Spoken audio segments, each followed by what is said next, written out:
আসসালামু আলাইকুম প্রিয় এইচএসসি 25 ব্যাচের শিক্ষার্থীরা, সবাই কেমন আছো? তোমাদের উদ্দেশ্যে ম্যারাথন 3 নাম্বার ক্লাসটি নিয়ে উপস্থিত আছি তোমাদের মুন্না ভাইয়া। ইতিমধ্যে আমরা কিন্তু 2টা ম্যারাথন ক্লাস শেষ করে ফেলেছি পদার্থবিজ্ঞান প্রথম পত্রের উপরে। তোমরা যাতে একটানা ক্লাস করে আলটিমেটলি হচ্ছে বিরক্ত না হও বা মাথা ব্যথা না করে বা চোখ ব্যথা না করে, যেহেতু অনলাইন, সো এই জন্যই তোমাদেরকে কয়েকটা সেগমেন্টে রুটিন অনুযায়ী ক্লাসগুলো চলতেছে, ঠিক আছে? সো আজকে আমরা মূলত 5:30-এ একটা ক্লাস করেছিলাম, সেখানে আমরা অধ্যায় শেষ করেছিলাম নিউটনিয়ান বলবিদ্যা। এখন আমরা মূলত 2টা অধ্যায় কমপ্লিট করব, দুইটাই অনেক গুরুত্বপূর্ণ, সিকিউ এবং এমসিকিউ দুইটারই জন্য। সেটা হচ্ছে পর্যায়বৃত্ত গতি এবং আমাদের হচ্ছে মহাকর্ষ ও অভিকর্ষ। তো সবাই দ্রুত একটু ক্লাসে চলে আসো। আমি একটু মনে হয় লেট করে ফেলছি না, 5-10 মিনিট, সো ক্ষমা সুন্দর দৃষ্টিতে দেখো। আসলে একটু বাইরে ছিলাম, দেন এসেই তোমাদের উদ্দেশ্যে ক্লাসে ঢুকে পড়ে গেছি, ঠিক আছে? সো আমরা আবার ক্লাসটাই শেষ করছিলাম মনে হয় 8টার পরে 8:10-এর মধ্যে গত ক্লাসটা, ঠিক আছে? সো সবাই একটু বলো যে তোমরা পারফেক্টলি দেখতে এবং শুনতে পাচ্ছ কিনা এবং সবকিছু ঠিকঠাক আছে কিনা।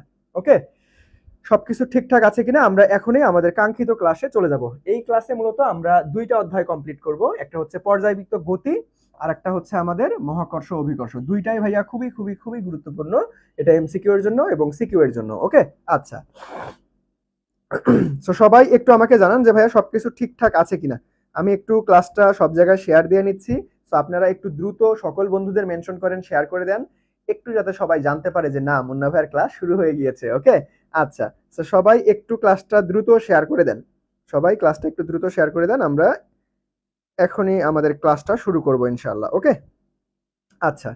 সো এই তো মোটামুটি সবাই চলে আসতেছি। ওকে, তো সবাই একটু আমাকে জানাও, সবাই একটু আমাকে জানাও যে ভাইয়া আমার কথা এবং স্ক্রিন তোমরা পারফেক্টলি দেখতে এবং শুনতে পাচ্ছ কিনা। সো আমি একটু চেক করে নিচ্ছি। ওকে, আমার এখান থেকে সবকিছু আলহামদুলিল্লাহ পারফেক্ট আছে। সো আপনারা একটু জানান যে ভাইয়া সবকিছু ঠিকঠাক আছে কিনা, আমরা ক্লাসটা কি শুরু করব কিনা। দেখো, যাদের কাছে রুটিন নাই যে ভাইয়া কখন কোন ক্লাস অনুষ্ঠিত হচ্ছে বুঝতেছি না, তো তারা একটু মনোযোগ দেন। দেখেন, আপনাদের রুটিনটা অনেক আগেই আমি প্রকাশ করে দিয়েছি। সেই রুটিনটা কি দেখো, আমরা ইতিমধ্যে 2টা ক্লাস রান করে ফেলেছি। এই যে ভেক্টর এবং কাজ শক্তি ক্ষমতা, এটা আমাদের শেষ হয়ে গিয়েছে। নিউটনিয়ান বলবিদ্যা, এটা আমাদের ডান। আর এই যে মহাকর্ষ ও অভিকর্ষ এবং পর্যায়বৃত্ত গতি, এটা এখন ইনশাআল্লাহ ডান হয়ে যাবে, ঠিক আছে? তারপরে দেখো, কালকে অর্থাৎ 9 জুলাই বিকাল 5:30, কয়টায়? 5:30, বিকাল 5:30। বারবার বলতেছি, 9 জুলাই বিকাল 5:30 আমরা পদার্থের গাঠনিক ধর্ম ও আদর্শ গ্যাস ও গ্যাসের গতিতত্ত্ব, এটা বেশিক্ষণ লাগবে না, সর্বোচ্চ 8টার মধ্যে ক্লাস শেষ হয়ে যাবে। তারপরে তুমি কি করবা? তারপরে খুব সুন্দরভাবেই আলটিমেটলি তোমরা একটা সুন্দর ঘুম দিয়ে পদার্থবিজ্ঞান প্রথম পত্র পরীক্ষা দিতে বসবা। ওকে, সো এই ক্লাসটা দেখি, আমি চেষ্টা করব যদি আগে নেওয়া যায় তাহলে আগে অ্যানাউন্সমেন্ট দিয়ে দিব, আর না হলে আলটিমেটলি হচ্ছে এই সময়ের মধ্যেই হয়ে যাবে ইনশাআল্লাহ, ঠিক আছে? বাট চিন্তা করিও না, তোমাদের সিকিউ সাজেশন পিডিএফটা আজকেই দিয়ে দেওয়া হবে।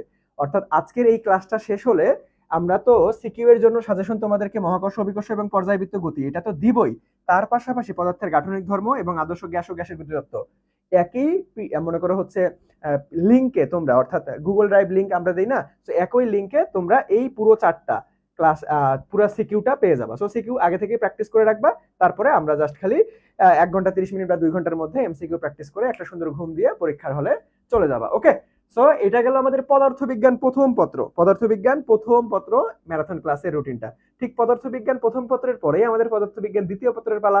তো পদার্থবিজ্ঞান দ্বিতীয় পত্রে দেখো আমাদের 10 তারিখ প্রথম পত্র পরীক্ষা হবে। 10 তারিখ রাতের বেলায় আমাদের একটা ক্লাস আছে 8:30 তাপগতিবিদ্যা। 11 তারিখ তারপরের দিন বিকাল 4টার সময় ভৌত আলোক বিজ্ঞান ও সেমিকন্ডাক্টর ও ইলেকট্রনিক্স। আবার 11 তারিখ রাত 9টার সময় তোমাদের সঙ্গে দেখা হবে চলতরিৎ স্থিরতরিৎ নিয়ে। আবার 12 তারিখ দেখা হবে সন্ধ্যা 6:30 পরমাণুর মডেল ও নিউক্লিয়ার পদার্থবিজ্ঞান, আধুনিক পদার্থবিজ্ঞানের সূচনা নিয়ে। ঠিক আছে, তো এই হলো আমাদের রুটিন। তোমাদের যাদের কাছে এখনো রুটিন নাই, তোমরা অনেকেই সবসময় মেসেজ দাও যে ভাইয়া রুটিনটা দেন। কাউরে মেসেজ দেওয়ার দরকার নাই, একটা জাস্ট স্ক্রিনশট রাখো, সময় অনুযায়ী এডুকেশন ফেসবুক পেজেই তো ক্লাসগুলো অনুষ্ঠিত হবে। তো তোমরা খুব সুন্দরভাবে ক্লাসগুলো উপস্থিত থেকে ক্লাসগুলো করতে পারবে। তো চলো, তোমাদের জন্য আরেকটা গুরুত্বপূর্ণ অ্যানাউন্সমেন্ট, আমাদের ক্লাসে কিন্তু আমরা কি কি দিচ্ছি ভাইয়া তোমাদেরকে, আমরা মূলত সিকিউ এর প্লাস এমসিকিউ এর সাজেশন পিডিএফ গুলান তোমাদেরকে দিয়ে দিচ্ছি। সো এই পিডিএফ তোমরা কিভাবে পাবা ভাইয়া, এই পিডিএফ পেতে আমাদের এই ক্লাসটা শেয়ার করে স্ক্রিনশট দিয়ে আমাদের I education science, I education science, দেখো এই যে এই পেজটা আই এডুকেশন সায়েন্স লিখলেই তোমরা ফেসবুক পেয়ে যাবা। ফেসবুকে সার্চ বারে গিয়ে আই এডুকেশন সায়েন্স লিখবা, এই পেজটা পেয়ে যাবা। এই পেজে মেসেজ অপশনে গিয়ে তোমাদের স্ক্রিনশটটা সাবমিট করে যে ভাইয়া আমি শেয়ার করেছি, আমাকে স্লাইডটা দেন, আমাকে সাজেশন পিডিএফ গুলান দেন, তাহলে তোমাকে দিয়ে দেওয়া হবে। ওকে, তো চলো আমরা আমাদের কাঙ্ক্ষিত ক্লাসে চলে যাব। কাঙ্ক্ষিত ক্লাসটা শুরু করবোই মূলত সাজেশন পার্ট দিয়ে, যে ভাইয়া আমাদের পর্যায়বৃত্ত গতিটা শেষ করব আগে, তারপরে আমরা মহাকর্ষ অভিকর্ষ শেষ করব। ঠিক আছে, তো পর্যায়বৃত্ত গতির সর্বপ্রথম সিকিউ সাজেশনটা দিব তোমাদেরকে।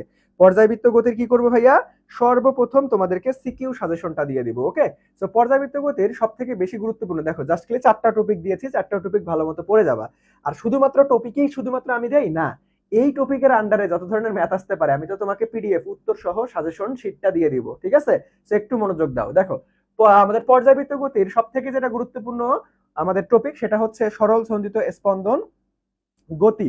সরল সন্ধিত স্পন্দন গতি, বিশেষ করে তোমরা কি কি সেগমেন্ট দেখবা, সরণ দেখবা, বেগ দেখবা, ত্বরণ দেখবা, শক্তি দেখবা, ব্যবকলনীয় সমীকরণ দেখবা। আর একটা জিনিস খুবই গুরুত্বপূর্ণ, এটাই সব থেকে বেশি আমার কেন জানি মনে হচ্ছে একদম হুবহুব কোনো একটা বোর্ডে চলে আসবে, সেটা হচ্ছে পৃথিবীর ব্যাস বরাবর সুরঙ্গ করলে, পৃথিবীর ব্যাস বরাবর সুরঙ্গ, এই টাইপের কিন্তু সিকিউ অলরেডি বোর্ডে আসছিল, আমি একটু পরেই দেখাবো। ঠিক আছে, তার মানে সব থেকে বেশি যেটা গুরুত্বপূর্ণ ভাইয়া, সেটা কি, সব থেকে যেই পার্টটা আমাদের জন্য গুরুত্বপূর্ণ সেটা হচ্ছে আমাদের সরল সন্ধিত স্পন্দন গতি। বিশেষ করে তোমরা সরণ, বেগ, ত্বরণ, শক্তি, এইখান থেকে এই শক্তিটা বেশি করে গুরুত্বপূর্ণ, এবং এই যে ব্যাস বরাবর সুরঙ্গ করলে, ব্যাস বরাবর সুরঙ্গ, এই দুইটা বেশি বেশি গুরুত্বপূর্ণ। ওকে, আচ্ছা, তারপরে আসো গ্রাফ। এই শক্তির গ্রাফ ভাইয়া, এটাও মারাত্মক গুরুত্বপূর্ণ। এই অধ্যায়ের কিন্তু মোস্ট, তোমাকে যদি প্রশ্ন পেঁচায় তাহলে গ্রাফ থেকেই আসবে। যদি প্রশ্ন পেঁচানোর চেষ্টা করে বা প্রশ্ন স্ট্যান্ডার্ড হয়, এখান থেকে একটা গ্রাফ রিলেটেড সিকিউ তোমাদের আসবে ইনশাল্লাহ। এখান থেকে গ্রাফ রিলেটেড, এখন কি ধরনের গ্রাফ আসবে আমি একটু পরে আমার সাজেশন শীটটা থেকে দেখাই দিব। ওকে, তো দেখো তাহলে আমরা কি, আমরা শক্তির গ্রাফ, এখানে আমাদের মূলত বিভব শক্তি, তারপরে হচ্ছে গতি শক্তি এবং মোট শক্তি, আমরা কিন্তু এই তিনটা আলটিমেটলি সূত্র জানি, বিভব শক্তি, গতি শক্তি, মোট শক্তি, এই তিনটা মিক্স আপ করে তোমাদের একটা কি থাকবে, একটা গ্রাফ দেওয়া থাকবে, ওইখান থেকে সিকিউ সমাধান করতে বলবে। একটু পরে আমি তোমাদেরকে দেখাই দিব ইনশাআল্লাহ। ওকে, তো গ্রাফ থেকে যদি প্রশ্ন আসে তাহলে শক্তির গ্রাফ থেকে আসার সম্ভাবনা সব থেকে বেশি। তারপরে সরল দোলক, সরল দোলকের কি কি দেখবা, মূলত এই যে পাহাড়ের উচ্চতা বা খনির গভীরতা, পর্যায়কালের পরিবর্তন, এই তিনটা জাস্ট খালি টপিক দেখবা সরল দোলক থেকে। আর স্প্রিং সংক্রান্ত এটা একটু লেস ইম্পর্টেন্ট, স্প্রিংটা ভাইয়া লেস ইম্পর্টেন্ট, যদি আলটিমেটলি প্রশ্ন ধরো এগুলার মনে করো দেখা গেছে যে হচ্ছে এটার সাথে লিঙ্ক আপ করে পর্যায়বৃত্ত গতির পর্যাবৃত্ত গতির সাথে মহাকর্ষ অভিকর্ষ যদি লিঙ্ক আপ করে প্রশ্ন দেয়, তখন আসলে আমাদের স্প্রিং থেকে চলে আসবে হয়তো একটা। তো স্প্রিং এর কি কি শিখবা, যেমন মনে করো বল, বল ধ্রুবক, স্প্রিং কাটাকাটি, কৃত কাজ, এই টপিক গুলা দেখবা। তার মানে দেখো এই অধ্যায়ের আমাদের সব থেকে গুরুত্বপূর্ণ টপিক যেই দুইটা, সেই দুইটা কি, দেখো জাস্ট খালি দুইটা টপিক পড়লে ইনশাল্লাহ একটা প্রশ্ন কমন পাইতে পারো। সেটা কি, আমাদের সরল সন্ধিত গতি কি কি পড়তে হবে এর ভিতরে আমি দাগাই দিছি, এবং গ্রাফ, গ্রাফের আমাদের হচ্ছে আমাদের কি শক্তির গ্রাফটা আমাদের খুবই গুরুত্বপূর্ণ। তারপরে সরল দোলকটা একটু পড়বা, স্প্রিং দোলকটা একটা, স্প্রিং সংক্রান্ত পড়বা। এখন চলো যে ভাই আপনি তো খালি টপিক বলে দিলেন, এখন আমরা এইগুলো কই থেকে পাবো, এখন আমার কাছে তো মেডিজি, মেডিজির মধ্যে তো কোন নাম্বার প্রশ্নে কোন টপিক থেকে প্রশ্ন আসছে ভাই, এখন এই সময়ের মধ্যে তো আমি এগুলো খুঁজেও পাবো না, বা খুঁজতেও সময় লাগবে, আমার হজবরল অবস্থা, মাথা মুথা গরম হয়ে যাবে, তাই না? তো কোনো প্যারা নাই, মুন্না ভাইয়া তোমাদেরকে তো সাজেশন শিট দিচ্ছি। তো দেখো তোমাদের জন্য এই যে সাজেশন শিট রেডি, সেটা হচ্ছে আমাদের সিকিউ এ। দেখো প্রথম টপিকটা কি আছে, প্রথম প্রশ্নটা উদ্দীপকটা একটু ভালো মতো খেয়াল করো, এটা হচ্ছে আমাদের আমাদের হচ্ছে সরল দোলকের। তাহলে দেখো সরল দোলকের কনসেপ্ট থেকে যত ধরনের, দেখো এখানে প্রায় 12টার মতো প্রশ্ন আছে। সো এই টপিক গুলার বাইরে ইনশাল্লাহ আর আসবে না যদি সরল দোলক থেকে প্রশ্ন আসে। সো খালি কি প্রশ্ন দেওয়া আছে না, এখানে দেখো খুব সুন্দরভাবে প্রত্যেকটা প্রশ্নের এই যে উত্তর দেওয়া আছে। প্রত্যেকটা এই যে সরল দোলকের পাহাড়ের গভীরতা, তারপরে হচ্ছে খনির আমাদের হচ্ছে পাহাড়ের উচ্চতা, খনির গভীরতা যা আছে, সরল এই যে পর্যায়কালের পরিবর্তন, সবকিছু এখানে সকল টাইপ এইটার আন্ডারে চলে আসছে। সো সরল দোলকের কনসেপ্ট আমাদের একটা সিকিউ গেল, মাত্র 3টা সিকিউ। এই দেখো এই যে শক্তির ব্যাপার স্যাপার চলে আসছে। তারা দেখো এই যে আমাদের 2 নাম্বার, এই যে বাবা এইটাই হচ্ছে আমার মতে সব থেকে বেশি গুরুত্বপূর্ণ। যে কোনো একটা বোর্ডে এই গ্রাফ থেকে ইনশাল্লাহ একটা প্রশ্ন তোমরা পেয়ে যাবা, ঠিক আছে? এই গ্রাফ থেকে ইনশাল্লাহ যে কোনো একটা প্রশ্ন, যে কোনো একটা বোর্ডে প্রশ্ন পেয়ে যাবা। দেখো এটা হচ্ছে মোট শক্তি, বিভব শক্তি, গতিশক্তি, তিনটারই মিক্স আপ গ্রাফ। সো এই গ্রাফটা খুবই গুরুত্বপূর্ণ ভাইয়া। দেখো এটা হচ্ছে সৃজনশীল নাম্বার 2, এটার আন্ডারে কয়টা প্রশ্ন আছে? 11, আমাদের হচ্ছে মাত্র 9টা প্রশ্ন আছে। সো এই গ্রাফ থেকে এই 9টার বাইরে ইনশাআল্লাহ আর প্রশ্ন আসবে না। তো তুমি এগুলো সুন্দর মতো দেখো, এই যে উত্তর সহ দেওয়া আছে, তুমি জাস্ট একটু নিজে নিজে সুন্দরভাবে, যদি না পারো প্রথমে দেখে দেখে প্র্যাকটিস করবা, কিন্তু প্রথম স্টেপে কি করবা, না দেখে করার ট্রাই করবা, না পারলে অ্যান্সার দেখে দেখে দেখে করার চেষ্টা করবা, ঠিক আছে? তাহলে দেখো 2 নাম্বার সিকিউটা গেল আমাদের। তাহলে আমরা কি কি দেখলাম? সরল দোলক দেখলাম, আমাদের গ্রাফ দেখলাম, শক্তির গ্রাফ। তারপরে আসবো আমরা স্প্রিং। সো স্প্রিংটা কোথায়? এই তো স্প্রিং। সো স্প্রিং এর থেকে বেশি এটা একটু লেস ইম্পর্টেন্ট। দেখো মাত্র হচ্ছে 6টা প্রশ্ন দেওয়া আছে, এই 6টা দেখে গেলে ইনশাআল্লাহ যদি এখান থেকে প্রশ্ন আসে আমি আশাবাদী তোমরা পেরে যাবা। সো এখন ব্যাপারটা হচ্ছে, আমরা এটা মূলত, তোমরা একটা জিনিস বারবার ভুল করো, সেই জিনিসটা কি ভাইয়া? তোমরা যখন সাজেশনটা পাও, সাজেশনটা হাতে নিয়ে জাস্ট খালি চোখ বুলাও। চোখ বুলায় গেলে হবে না, আমি গত ক্লাসেও বলছি, ঠিক আছে? চোখ বুলায় গেলে হবে না ভাইয়া, তোমরা কি করবা? অবশ্যই লিখে প্র্যাকটিস করবা, লিখে প্র্যাকটিস করবা, ওকে? লিখে প্র্যাকটিস করবা। সিকিউ সাজেশন শিটটা দরকার পড়লে হুবহুব যা আছে তাই লিখবা, একবার দেখে দেখে লিখবা। যদি না পারো, মানে নিজে নিজে না পারো, তাহলে দেখে দেখেই লিখবা, দেখে দেখে 2-3 বার করে লিখবা, তাহলে ইনশাল্লাহ দেখবা যে মোটামুটি আয়ত্তে চলে আসবে। সো অবশ্যই সিকিউটা কি করতে হবে? সিকিউ পিডিএফটা লিখতে হবে। জাস্ট চোখ বুলাই গেলে হবে না যে ভাই আচ্ছা ও এটা এই সূত্র ডান, এইভাবে করলে পরীক্ষার হলে মাথা হ্যাং মেরে বসে থাকবে, আরে কি জানি পড়ছিলাম, কিছুই মনে নাই। লিখতে হবে ভাই, সিকিউ এর ব্যাপার আসলে, ম্যাথমেটিক্স টার্ম আসলেই তোমাকে লিখতে হবে, চোখ বুলাই গেলে হবে না। এটা সাধারণ জ্ঞান না যে খালি দেখে মুখস্থ করে যাবা, ওকে? তোমাকে অবশ্যই ক্যালকুলেশন মিলাই যাইতে হবে, ওকে? বুঝতে পারছো ভাইয়া? বুঝতে পারছো? তাহলে দেখো আমাদের পর্যায়বৃত্ত গতি থেকে কি ধরনের প্রশ্ন আসতে পারে আমি কিন্তু তোমাকে আগেই সুন্দর মতো সাজেশন দিয়ে দিলাম, সাজেশন পিডিএফ দিয়ে দিয়েছি। এখন জাস্ট পিডিএফটা কালেক্ট করতে হবে। পিডিএফ কালেক্ট করবা কিভাবে? জাস্ট ক্লাসটা শেয়ার করবা, শেয়ার করে স্ক্রিনশট দিয়ে আমাদের আই এডুকেশন সায়েন্সে তুমি একটা ইনবক্স করবা, মেসেজ ড্রপ করবা, বাকি দায়িত্ব আমাদের, ওকে? সো যারা অলরেডি ক্লাসটা শেয়ার করছো তারা ভাইয়াকে একটু শেয়ার ডান বলে জানাও দেখি যে ভাইয়া শেয়ার ডান। যারা অলরেডি শেয়ার করে দিছো তারা একটু কষ্ট করে ভাইয়াকে কমেন্ট সেকশনে জানাও যে শেয়ার ডান। দেখি কারা কারা শেয়ার করছো অলরেডি, সবাই দ্রুত। তো চলো আমরা আমাদের কাঙ্ক্ষিত ক্লাসে চলে যাব। তো সর্বপ্রথম যেই প্রশ্নটা দেওয়া আছে, এই প্রশ্নটা একদম ভাইটাল একটা প্রশ্ন, ইনশাআল্লাহ যে কোনো একটা বোর্ডে হুবহুব কমন পাবা। সেটা হচ্ছে সরল সন্ধিত স্পন্দন কণার ব্যবকলনীয় সমীকরণ থেকে মূলত প্রশ্নটা আসছে। আমাদের কি বলা আছে একটু দেখো তো বাবা, যে এই d2x divided by dt square plus 200x equal to 0 সমীকরণ দ্বারা বর্ণিত সরল সন্ধিত স্পন্দন গতির কৌণিক কম্পাঙ্ক। দেখো এই সমীকরণ থেকে 3টা প্রশ্ন আসতে পারে। কয়টা? 3টা। একটা হচ্ছে কৌণিক কম্পাঙ্ক, একটা কি ভাইয়া? কৌণিক কম্পাঙ্ক, আর একটা হচ্ছে শুধু কম্পাঙ্ক। প্রশ্নের ধরন তোমাকে বুঝতে হবে, জাস্ট খালি আছে সমাধান করে গেলাম না। একটা প্রশ্ন যত ভাবে ঘুরায় পেঁচায় আসতে পারে সবকিছুই মুন্না ভাইয়া তোমাদেরকে A to Z শিখাই দিব, ওকে? একটা হচ্ছে কৌণিক কম্পাঙ্ক, একটা হচ্ছে শুধু কম্পাঙ্ক, এই দুইটা কিন্তু আলাদা আলাদা বাবা, ঠিক আছে? এই দুইটা কিন্তু আলাদা।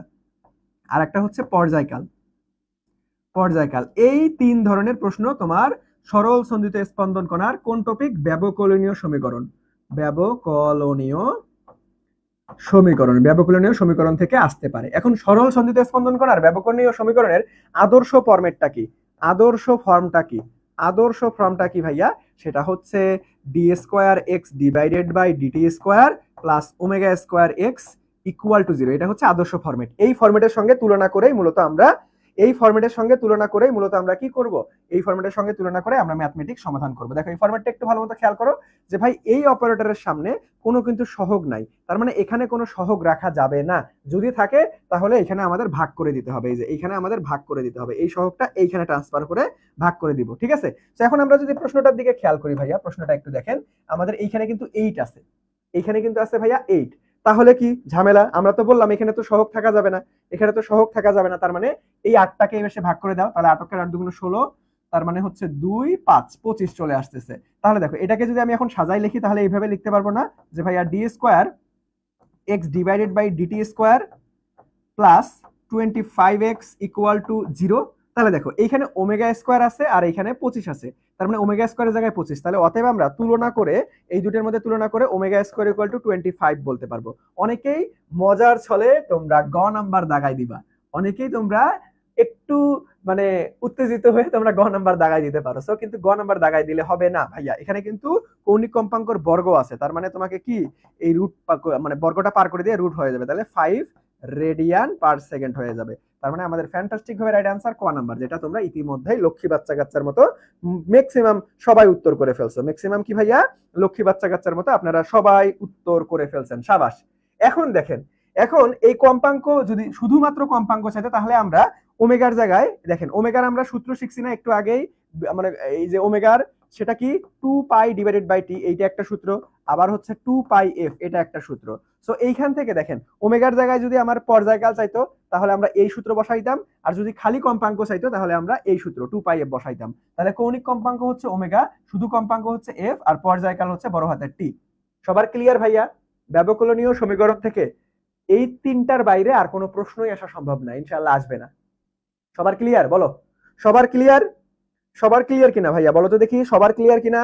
স্ক্রিনশট কই দিবেন, আই এডুকেশন সায়েন্স, আপনার ফেসবুক বারে গিয়ে আই এডুকেশন সায়েন্স লিখবেন, দেখবেন আমাদের আই এডুকেশন সায়েন্সের পেজ চলে আসবে, সেখানে আপনি মেসেজ ড্রপ করবেন, ওকে। আচ্ছা সবাই একটু বলেন যে ভাইয়া ক্লিয়ার কিনা, সবাই একটু বলেন দেখি যে ভাইয়া ক্লিয়ার কিনা, সবাই একটু বলো যে ভাইয়া ক্লিয়ার কিনা। এইখান থেকে ইনশাল্লাহ যে কোনো একটা বোর্ডে মাস্ট 1 মার্ক কমন আসবেই আসবে, ওকে। ভালো মতো দেখে রাখো, ভালো মতো দেখে রাখো, ওকে। আচ্ছা তো তাহলে চলো আমরা পরবর্তীতে চলে যাই। তাহলে চলো আমরা এই তোমরা রেসপন্স ঠিক মতো করতেছো না কেন? হাই হাই, এতক্ষণ আলটিমেটলি সময় নিলে তো হবে না। দেখো তুমি যদি বুঝতে পারো তবুও ভাইয়াকে জানাইতে হবে, না বুঝতে পারো তবুও ভাইয়াকে জানাইতে হবে, ওকে। এটা তো ভাই অনলাইন, অফলাইনে থাকলে তো আলটিমেটলি ব্যাপারটা ভিন্ন। তোমরা যদি আমাকে কোঅপারেট না করো, তোমরা যদি কোঅপারেট করতে সময় নাও তাহলে তোমাদেরই বেশি সময় নষ্ট হবে। আমি যত তাড়াতাড়ি ক্লাসটা শেষ করতে পারবো তত তাড়াতাড়ি তোমাদের এই যে সৃজনশীলের শীটগুলো নিয়ে নিজে নিজে প্র্যাকটিস করতে পারবা। আর যদি তোমরা লেট করো তাহলে ক্লাস শেষ করতেও লেট হবে, তোমার পড়াশোনার টেবিলে বসতেও লেট হবে, তোমার রিভিশন দিতেও লেট হবে, ওকে। তো ভাইয়াকে অবশ্যই অবশ্যই একটু কোঅপারেট করেন, ওকে। আচ্ছা তো চলো তাহলে চলো, আর সবাই একটু চেষ্টা করবা আই এডুকেশন সায়েন্স পেজ থেকে ক্লাস করার জন্য, কারণ আমি কমেন্টগুলো না আই এডুকেশন সায়েন্স থেকে দেখতেছি, সরি আই এডুকেশন সায়েন্স না, আই এডুকেশন পেজ থেকে, সরি আই এডুকেশন থেকে সবাই করবা, ঠিক আছে, কারণ আমি আই এডুকেশন থেকে কমেন্টগুলো পড়তেছি, ঠিক আছে। সবাই আই এডুকেশন পেজ থেকে ক্লাসটা করো, আই এডুকেশন পেজ থেকে ক্লাসটা করো। চলো নেক্সটে যাবো আমরা, এইটা নিজে নিজেই করতে হবে। দেখো অলরেডি এটা কুমিল্লা বোর্ড 24-এ আসছিল এবং এটা বিগত সালে রাজশাহী বোর্ড 21-এও আসছিল।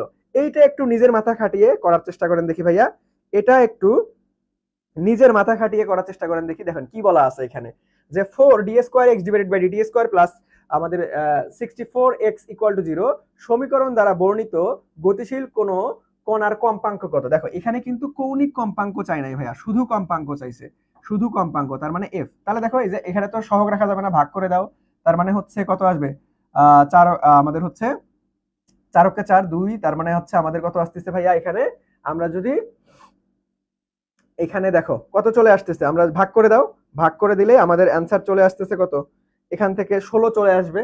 তাহলে 16 চলে আসলে রুট করে দাও 4 আসবে। তাহলে দেখো এখান থেকে আমি যদি একটু ভাঙায় ভাঙায় করি তাহলে 16 আসতেছে কাটাকাটি করলে, তাহলে আমাদের হচ্ছে ওমেগা স্কয়ার ইকুয়াল টু 16, তাহলে ওমেগা ইকুয়াল টু 4। তাহলে ওমেগা তো চাই নাই আমার, শুধু কম্পাঙ্ক চাইছে, তাহলে ওমেগার জায়গায় কি লিখবো, 2 পাই এফ, একটু আগেই তোমাকে সূত্র শিখাইছে, ইকুয়াল টু 4। তাহলে এফ ইকুয়াল টু কি হবে ভাইয়া, 4 ডিভাইডেড বাই 2 পাই, এটাই মূলত রাইট आंसर। তাহলে দেখো এটা কাটাকাটি করা যায়, 2 2 4 আর এখানে 2, তার মানে 2 ডিভাইডেড বাই পাই, কম্পাঙ্কর একক হার্টজ, সো হার্টজ বসাই দাও। সো 2 ডিভাইডেড বাই পাই কোথায়, এই তো ফ্যান্টাস্টিক ভাবে খ নাম্বারটা রাইট आंसर। দেখছো এটা অলরেডি একবার ঘুরায়া আসছিল, ঠিক আছে? এটা অলরেডি ভাইয়া একবার পরীক্ষায় আসছিল, এটা অলরেডি একবার পরীক্ষায় আসছিল। সবার ক্লিয়ার? সবার ক্লিয়ার ভাইয়া বলো তো দেখি, সবার ক্লিয়ার কিনা?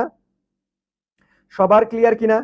সবার ক্লিয়ার কিনা বলো। এই তো, এই সবাই একটু এই যে এই সাইডে কিন্তু ভাইয়া প্রশ্নে নাম্বার বলা থাকে, প্রশ্ন নাম্বার দেওয়া থাকে, সবাই একটু এই যে নাম্বার সহ কমেন্ট করবেন যে ভাইয়া 2 নাম্বারের প্রশ্নের উত্তর হচ্ছে বি, তার মানে 2.b এইভাবে লিখবেন, নাহলে আমার বুঝতে অসুবিধা হয় যে আপনি কোনটার অ্যান্সার করছেন, ঠিক আছে? তো নাম্বারটা অবশ্যই অবশ্যই মেনশন করবেন, নাম্বারটা অবশ্যই অবশ্যই মেনশন করবেন। আর যারা একটু ক্লাসে দেরিতে আসছেন ভাইয়া, ক্লাসের দাগানো স্লাইড আর এই যে দেখো তোমাদের জন্য ডেডিকেটেড খুব সুন্দরভাবে সিকিউ এর একদম সমাধান সহ তোমাদের ভাইয়া তোমাদের জন্য রেডি করছি। তো এগুলান পেতে গেলে তোমাকে কি করতে হবে, ক্লাসটা শেয়ার করে স্ক্রিনশট দিয়ে আমাদের এডুকেশন সায়েন্স, এখন মেসেজ করার দরকার নাই, ক্লাসটা শেষ হবে তারপরে মেসেজ করবা, ওকে? ক্লাস শেষ হলে এডুকেশন সায়েন্সে তোমার স্ক্রিনশটটা দিয়ে বলবা যে ভাইয়া পিডিএফ দেন, তাহলে পিডিএফ দিয়ে দিবে, ওকে? আচ্ছা, তাহলে চলো আমরা নেক্সটে চলে যাবো ভাইয়া।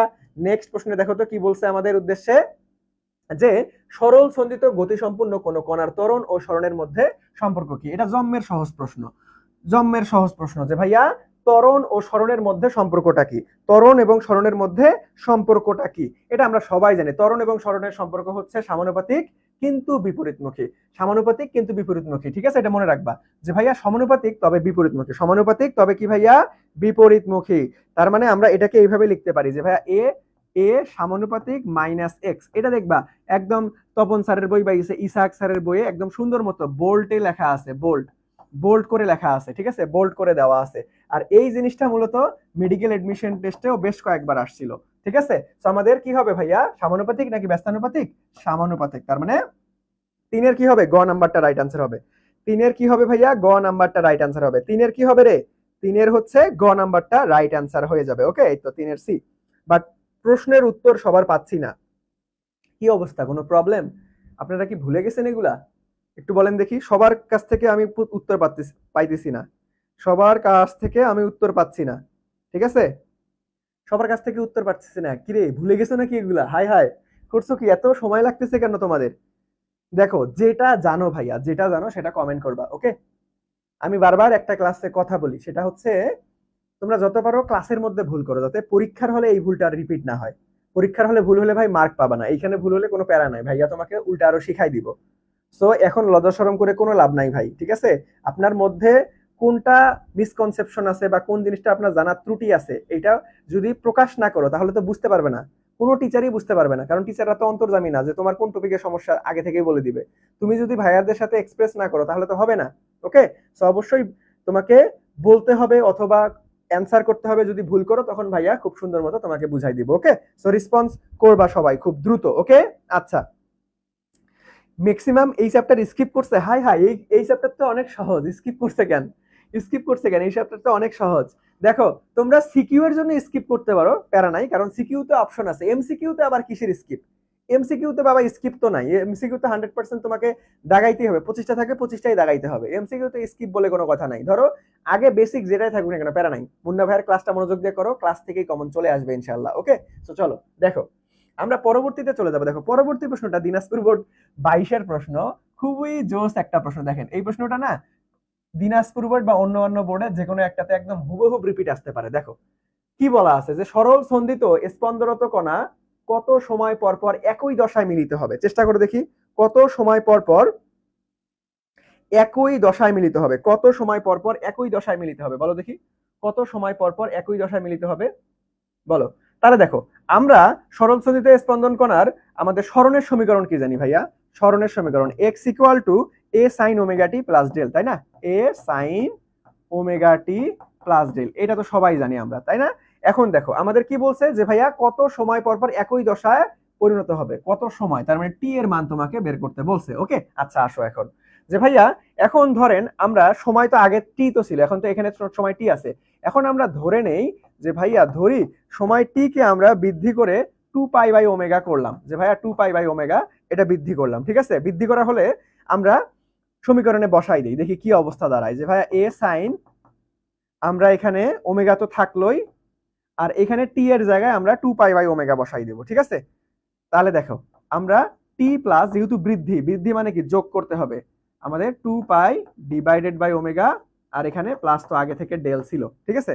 প্লাস আগে থেকে ডেল ছিল। তাহলে দেখো এটাকে একটু ক্যালকুলেশন করো, a sin এ সাইন এটাকে ইন্টু করো ওমেগা টি প্লাস আমাদের দেখো এই যে ওমেগা ওমেগা কাটা যাবে, তাহলে 2 পাই থাকতেছে শুধুমাত্র। আর এখানে অবস্থা কি থাকতেছে, 2 পাই প্লাস আমাদের ডেল আগে থেকেই ছিল। তাহলে দেখো এখানে আমরা বলতে পারতেছি যে ভাইয়া আমাদের এ সাইন আমরা 2 পাই plus omega T plus del. তাহলে দেখেন এখন এই 2 পাই থাকলে কি চেঞ্জ হবে ভাই? 2 পাই থাকলে কি চেঞ্জ হবে? না, সাইন সাইনই থাকবে। তাহলে দেখো আলটিমেটলি এ সাইন আগের ঘুরে উল্টো এটাই পাচ্ছে ওমেগা টি প্লাস ডেল। দেখছো, এটা হচ্ছে প্রমাণটা মূলত। বাট তুমি এটা যেহেতু আলটিমেটলি একদম ডিরেক্ট প্রমাণ, তুমি চাইলে এটা কষ্ট করে একটু মুখস্থ রাখবা বা মনে রাখবা। ঠিক আছে, আমি তোমাকে প্রমাণ করাই দিলাম যে ভাইয়া যদি আমরা 2 পাই বাই ওমেগা সময় বৃদ্ধি করি তাহলে আমরা আবার দেখো একই দশা, দেখো এটাও সরণের সমীকরণ ছিল এ sine omega T plus del, এটাও সরণের সমীকরণ এ sine omega T plus del, একই দশায় মিলিত হয়েছে। ঠিক আছে, তো এটা যেহেতু ফিক্সড, তুমি একটু কষ্ট করে মুখস্থ রাখবা যে ভাইয়া 2 pi by omega, 2 pi by omega. দেখো এটার উল্টা ফরমেশনটা কিন্তু দেওয়া থাকবে পরীক্ষার অপশনে, ওমেগা ডিভাইডেড বাই 2 পাই, এটা দেখানো যাবে না, ক নাম্বারটা দেখাইতে হবে 2 পাই বাই ওমেগা। ঠিক আছে, এটা অনেক জোস একটা প্রশ্ন, এটা অনেক জোস একটা প্রশ্ন, আপনাদের খুব সুন্দর মতো মাথায় রাখতে হবে। ওকে, একটা আবার যে কোনো একটা বোর্ডের মধ্যে চলে আসতে পারে, সো খুবই গুরুত্বপূর্ণ, একটু কষ্ট করে মনে রাখবা। ওকে, কষ্ট করে মনে রাখবা। ওকে, সো চলো আমরা নেক্সটে চলে যাব। আচ্ছা, একজন বলছে যে ক্লাস কয়টা পর্যন্ত চলবে? ভাই ক্লাস তো শুরুই করলাম, এখন 2টা অধ্যায় শেষ করব, এখন তাও বলতে পারতেছি না, তবে অ্যারাউন্ড হচ্ছে সর্বোচ্চ আমরা 2 ঘন্টার মধ্যে ইনশাল্লাহ শেষ করার চেষ্টা করব। ওকে, আচ্ছা, তো চলো নেক্সটে চলে যাব। ভাইয়া দেখো তো দেখি এই প্রশ্নটা, দেখো তো একদম থিওরি টাইপ প্রশ্ন, যে ভাইয়া দিনাজপুর বোর্ড 24, বরিশাল বোর্ড 21-এ অলরেডি আসছিল, যে ভাইয়া দশা বলতে কি বুঝায়, দশা বলতে কি বুঝায়, একটু চেষ্টা করে দেখি দশা বলতে কি বুঝায়। পাসের ওরে জোস, অলরেডি রবিউল অ্যান্সার করে ফেলছে ডি। হ্যাঁ সাবাস, দশা বলতে কিন্তু অবস্থানও বুঝায়, ত্বরণও বুঝায়, বেগও বুঝায়। দশা মানে সবকিছুই এগুলা। ঠিক আছে, দশা মানে সবকিছুই।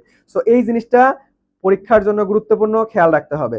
দশা আমাদের হচ্ছে সবগুলাই বুঝাবে। ঠিক আছে, দশা সবগুলোই বুঝাবে, কারণ দশার সংজ্ঞা থেকেই তো আমরা জানি যে কোনো মুহূর্তের সাম্যক অবস্থাটা কি। ঠিক আছে, দেখো এটা মনে রাখবা যে দশার সংজ্ঞাটাই হচ্ছে যে কোনো মুহূর্তের সাম্যক অবস্থা, যে কোনো মুহূর্তের সাম্যক অবস্থা। ঠিক আছে, সাম্যক অবস্থাটাই মূলত দশা, সাম্যক অবস্থাটাই মূলত দশা, সাম্যক অবস্থাটাই মূলত দশা। ওকে, সাম্যক অবস্থায় মূলত দশা, সাম্যক অবস্থায় মূলত দশা। ওকে, তার মানে সবগুলাই আমাদের রাইট আনসার। নেক্সটে আসো,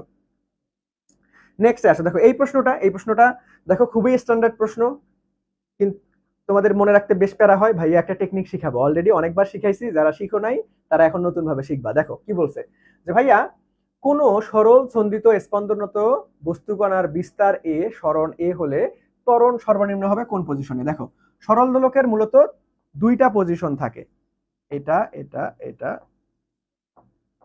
এটা হচ্ছে x = 0 অবস্থান, এটা হচ্ছে x = সর্বোচ্চ বিস্তার অবস্থান। এটাকে সাম্য বা মধ্য অবস্থান বলে, আর এটাকে সর্বোচ্চ বিস্তার অবস্থান বলে, সর্বোচ্চ বিস্তার অবস্থান বলে। ওকে, এখন কোন অবস্থানে কোনটা সর্বোচ্চ কোনটা সর্বনিম্ন, কোন অবস্থানে কোনটা সর্বোচ্চ কোনটা সর্বনিম্ন, এটাই মূলত তোমাকে কষ্ট করে মুখস্থ রাখতে হবে বা মনে রাখতে হবে। কোন অবস্থানে কোনটা সর্বোচ্চ কোনটা সর্বনিম্ন, এটা মনে রাখার জন্য ভাই একটা স্পেশাল ট্রিক্স বারবারই বলেছি, সেটা হচ্ছে গল্পের মাধ্যমে বলি। সেটা কি বলছিলাম দেখি কমেন্ট সেকশনে জানাও দেখি কার কার মনে আছে। দেখো আমি গল্প বলি একটু, যারা জানো না নতুন ভাবে জেনে নাও। ধরো একটা ব্যাচেলার ছেলে ঘুরতে যাবে বা টাকা পয়সার প্রয়োজন, বন্ধু বান্ধবের সাথে খাওয়া দাওয়া করতে যাবে, তাহলে কার কাছ থেকে টাকা চাবে বা কার কাছ থেকে পারমিশন চাবে? অবশ্যই বাবা মার কাছ থেকে, কারণ ওর তো ইনকাম সোর্স নাই, ওই তো বাবা মার কাছে চাইতে হবে। বাট যদি ছেলেটার বিয়ে হয়ে যায়, ধরো এখন ট্যুরে যাবে, তাহলে কার পারমিশন লাগবে? বাবা মার লাগলেও তার পাশাপাশি তার স্ত্রীরও কিন্তু পারমিশন লাগবে, না হলে পরবর্তীতে তার বাসায় ঢোকা হারাম হয়ে যাবে। ঠিক আছে, তো ব্যাপারটা হচ্ছে দেখো আগে কার পাওয়ার বেশি ছিল? বাবা মার পাওয়ার বেশি ছিল, বিয়ের পরে কার হয়ে গেছে? কনভার্ট হয়ে বউয়ের পাওয়ার বেশি হয়ে গেছে। এখন বউকে সাধু ভাষায় কি বলে? বেগম বলে। তাহলে বেগমের পাওয়ার সর্বোচ্চ হয়ে গেছে। তো আমরা এভাবে মনে রাখবো যে ভাইয়া বেগম সর্বোচ্চ। কি সর্বোচ্চ? বেগম সর্বোচ্চ, বেগম সর্বোচ্চ। এই বে ফর হচ্ছে আমরা বেগ পাবো, গ ফর আমরা গতিশক্তি কাইনেটিক এনার্জি পাবো, আর এই ম ফর মধ্য অবস্থান পাবো। মধ্য অবস্থান মানে কি? x = 0 অবস্থান। তার মানে এই অবস্থানে আমরা বেগ এবং গতিশক্তি ম্যাক্সিমাম পাবো, আর বাকি যা আছে এই 2টা বাদ দিয়ে বাকি যা আছে সব মিনিমাম। যেমন আমি যদি বলি ভাই সরণ, আমি যদি বলি ভাই ত্বরণ, আমি যদি বলি ভাই বিভব শক্তি, এগুলো যা বলো না কেন সবগুলাই কি হবে? মিনিমাম হবে। এখন পুরা এই সেগমেন্টটার বিপরীত ভার্সনটা হচ্ছে এটা। যেমন যে ভাই এখানে যারা ম্যাক্সিমাম ছিল এখানে তারা মিনিমাম, তার মানে বেগ এবং গতিশক্তি এরা কি হয়ে যাবে, মিনিমাম হয়ে যাবে। আর এখানে যারা মিনিমাম ছিল অর্থাৎ সরণ, ত্বরণ, বিভব শক্তি এরা কি হয়ে যাবে, ম্যাক্সিমাম হয়ে যাবে। ঠিক আছে, তো এখন আর জীবনে ভুল করবা, এখন আর কখনো ভুল করার চান্স নাই। তাহলে দেখো ত্বরণ সর্বনিম্ন কোথায়, ত্বরণ সর্বনিম্ন ভাইয়া ত্বরণ এই যে এ কোথায় সর্বনিম্ন, আমাদের ত্বরণ সর্বনিম্ন হয় মধ্য অবস্থানে x = 0 অবস্থানে। তার মানে ঘ নাম্বারটা ফ্যান্টাস্টিক ভাবে রাইট আনসার। সবাই বুঝছো, সবাই বুঝছো বলো, সবাই বুঝছো? মাথা নষ্ট স্ত্রী না, হ্যাঁ এটা আর জীবনে ভুলবা না। ঠিক আছে, এটা আর জীবনে ইনশাল্লাহ কোনোদিন ভুলবা না। ওকে, সো এমন ভাবে মনে রাখতে হবে যাতে করে বেশি দিন দীর্ঘস্থায়ী মাথার মধ্যে থাকে। তো তোমাদেরকে একটু ফানি ভাবে কোনো জিনিস উপস্থাপন করলে দেখবা যে ওই জিনিসটা মাথার মধ্যে অনেক দিন থাকে। ঠিক আছে, তো এই জন্য একটু ফানি ভাবে উপস্থাপন করা। ওকে, বুঝতে পারছেন আপনারা, বুঝতে পারছেন আপনারা ভাইয়া? ওকে, সো চলো, ওকে আচ্ছা চলো তাহলে নেক্সটে চলে যাবো ভাইয়া। নেক্সটে দেখেন, নেক্সটে কি বলছে, ডিরেক্ট সূত্র। বারবার করে চিল্লাই যে ভাই সূত্র মুখস্থ রাখবা, সূত্র থেকে কিন্তু ডিরেক্ট আমাদের প্রয়োগ ম্যাথমেটিক্সও লাগবে, আবার ডিরেক্ট এরকম প্রশ্নও চলে আসে। সো দেখেন কি বলছে যে ভাইয়া সরল দোলন গতি সম্পূর্ণ কোন কণার সর্বোচ্চ বেগ অর্থাৎ ভিম্যাক্স এর মান কত, ভিম্যাক্স = ওমেগা এ, ডিরেক্ট সূত্র ভিম্যাক্স = ওমেগা এ, ডিরেক্ট সূত্র ভিম্যাক্স = ওমেগা এ।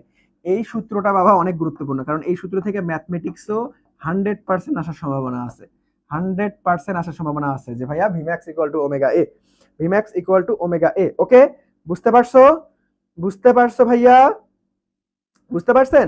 আচ্ছা আচ্ছা, কি বলছো ফাহমিদা?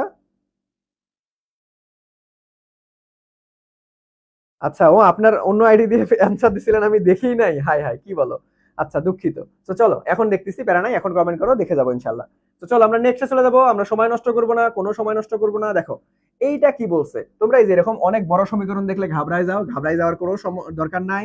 এগুলো আরো অনেক সহজ, এগুলো আরো দ্রুত সমাধান করা যায়। ওকে, তো দেখো তো দেখি ভাইয়া এখানে কি বলছে, যে একটি সরল ছন্দিত গতিসম্পন্ন কণার সমীকরণ y = a sin ওমেগা, ওমেগার জায়গায় 12t মাইনাস π/6m, তাহলে সর্বোচ্চ বেগ কত? দেখো এই যে সর্বোচ্চ বেগ থেকে অলরেডি ম্যাথ চলে আসছে। তাহলে সর্বোচ্চ বেগের সূত্রটা একটু আগে আমরা কি শিখলাম ভাইয়া, সর্বোচ্চ বেগের সূত্র হচ্ছে vmax = ওমেগা এ। তাহলে দেখো এখন আমরা এটার আদর্শ সমীকরণের সঙ্গে যদি তুলনা করি, তাহলে a sin omega T plus del, তাই না? ওমেগার জায়গায় দেখো তো কি আছে, 12 আছে না, তাহলে তুমি 12 বসাই দাও। আর এর জায়গায় কি আছে দেখো তো ভাইয়া, এই যে আমাদের এর জায়গায় আছে 10, তাহলে 10 বসাই দাও। দেখো আর বাকিগুলোর কোনো কাজই নাই, হুদাই তোমাদেরকে একটু প্রেসার দেওয়ার জন্য দিয়ে রাখছে। তাহলে 120, 120 কোথায় আছে ভাইয়া? ফ্যান্টাস্টিক ভাবে খ নাম্বারটা, ফ্যান্টাস্টিক ভাবে কি হবে, খ নাম্বারটা রাইট অ্যান্সার। ফ্যান্টাস্টিক ভাবে কি হবে ভাইয়া, খ নাম্বারটা রাইট অ্যান্সার হয়ে যাবে। ফ্যান্টাস্টিক ভাবে খ নাম্বারটা। এই তোমরা এখনো সবাই শেয়ার করো নাই, হাই হাই আল্লাহ, কি করছো? তোমাদের কি এই পিডিএফ লাগবে না, সাজেশন গুলো লাগবে না? তোমরা শেয়ার করো নাই কেন? নাকি লাস্টে গিয়ে শেয়ার করবা? কোনটা? আমাদের শেয়ার করার উদ্দেশ্য কি জানো, যাতে তুমি ক্লাসটা করার পাশাপাশি তোমার সকল বন্ধুদের কাছে ক্লাসটা পৌঁছায় যায়, এবং আমাদের এই সাজেশন গুলো যাতে পৌঁছায় যায়, যাতে করে সবাই একটা কম্প্যাক্ট প্রিপারেশন নিয়ে একটা ভালো পরীক্ষা দিয়ে ফিজিক্সে এই ক্লাস নিশ্চিত করতে পারে।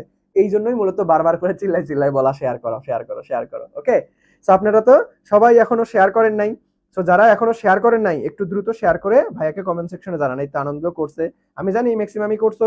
যারা একটু দেরিতে আসছো বা যারা এখনো করো নাই, তারা একটু দ্রুত শেয়ার করে ভাইয়াকে শেয়ার ডান বলো কমেন্ট সেকশনে। ওকে, দেখো ভাই এই শেষ সময় আইসা মানুষের একটু উপকার করো, ঠিক আছে? উপকার করো। এখন ধরো একটা মানুষের প্রিপারেশন মোটামুটি ভালো আছে, এই ক্লাসগুলো যার কাছে যাবে অন্তত খুব সুন্দর একটা কম্প্যাক্ট প্রিপারেশন নিতে পারবে। এখন তো গাদা গাদা সিকিউ প্র্যাকটিস করার সময় নাই। আমি মাত্র 4টা সিকিউ দিছি, 4টা সিকিউ প্র্যাকটিস করতে তোমার সর্বোচ্চ 40 মিনিট বা 1 ঘন্টা লাগবে। সো এইভাবে কম্প্যাক্ট একটা প্রিপারেশন নিলে তোমার পুরো জিনিসটা ঝালাই হয়ে যাবে, পুরো সিলেবাসটাই কভার হয়ে যাবে। ওকে, বুঝতে পারছো? তো চলো নেক্সটে আসি। তো তুমি একা একাই প্লাস পাইলে হবে? তোমার বন্ধু বান্ধব সকলকেই তো প্লাস পাইতে হবে, তাই না? তো দেখো কি বলছে, যে ভাইয়া এই প্রশ্নটা যে কোনো একটা বোর্ডে হুবহু কমন পাইতে পারো।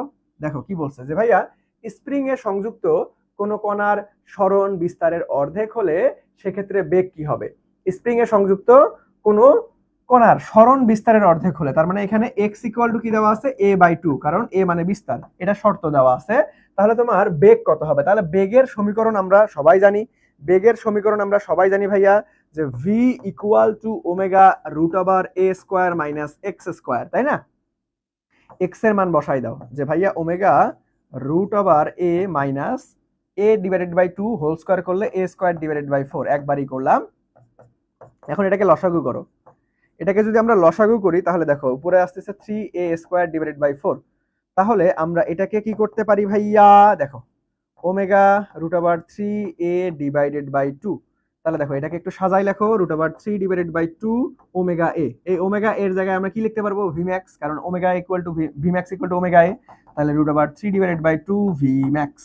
তাহলে এই যে আমাদের হবে ultimately root over 3 divided by 2 v max. এই তো বাবা ঘ নাম্বারটা।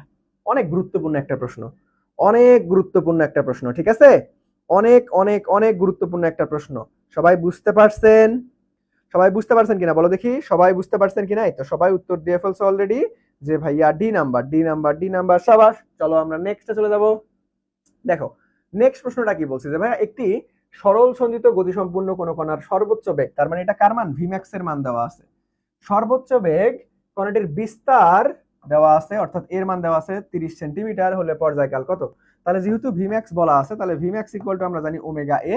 তাহলে দেখো ভাইয়া এখন আমাদেরকে পর্যায়কাল, তাহলে আমাদের এই যে এই জিনিসটা ভাঙাইতে হবে। আমরা ওমেগার সূত্র কোনটা বসাবো, যেটাকে যেখানে পর্যায়কাল আছে, তার মানে 2 pi divided by T into A. এখন বসাই দাও 2 পাই, এর মান কত ভাইয়া, এর মান 30 সেন্টিমিটার, তাহলে মিটারে নিয়ে যাও 0.3, তার মানে 0.3 ডিভাইডেড বাই আমাদের হচ্ছে, তাহলে এখানে একটু কারেকশন করো, এইখানে আমরা টি দিয়ে দাও, টি টি এইখানে হচ্ছে ভিম্যাক্স, ঠিক আছে? তাহলে ভিম্যাক্স এর মান কত ভাইয়া, 6। তাহলে 3 দুগুণ 6, এটা হাতে কাটাকাটাই করা যাবে দেখো। আর এখানে আসতেছে 10, তাহলে এইখানে 3 3 কাটা, তার মানে হচ্ছে আমরা জাস্ট খালি কি করব, আমাদের 1.13, তাহলে কত আসতেছে দেখো, এই দাঁড়াও দাঁড়াও দাঁড়াও দাঁড়াও দাঁড়াও, এখানে কত আসতেছে,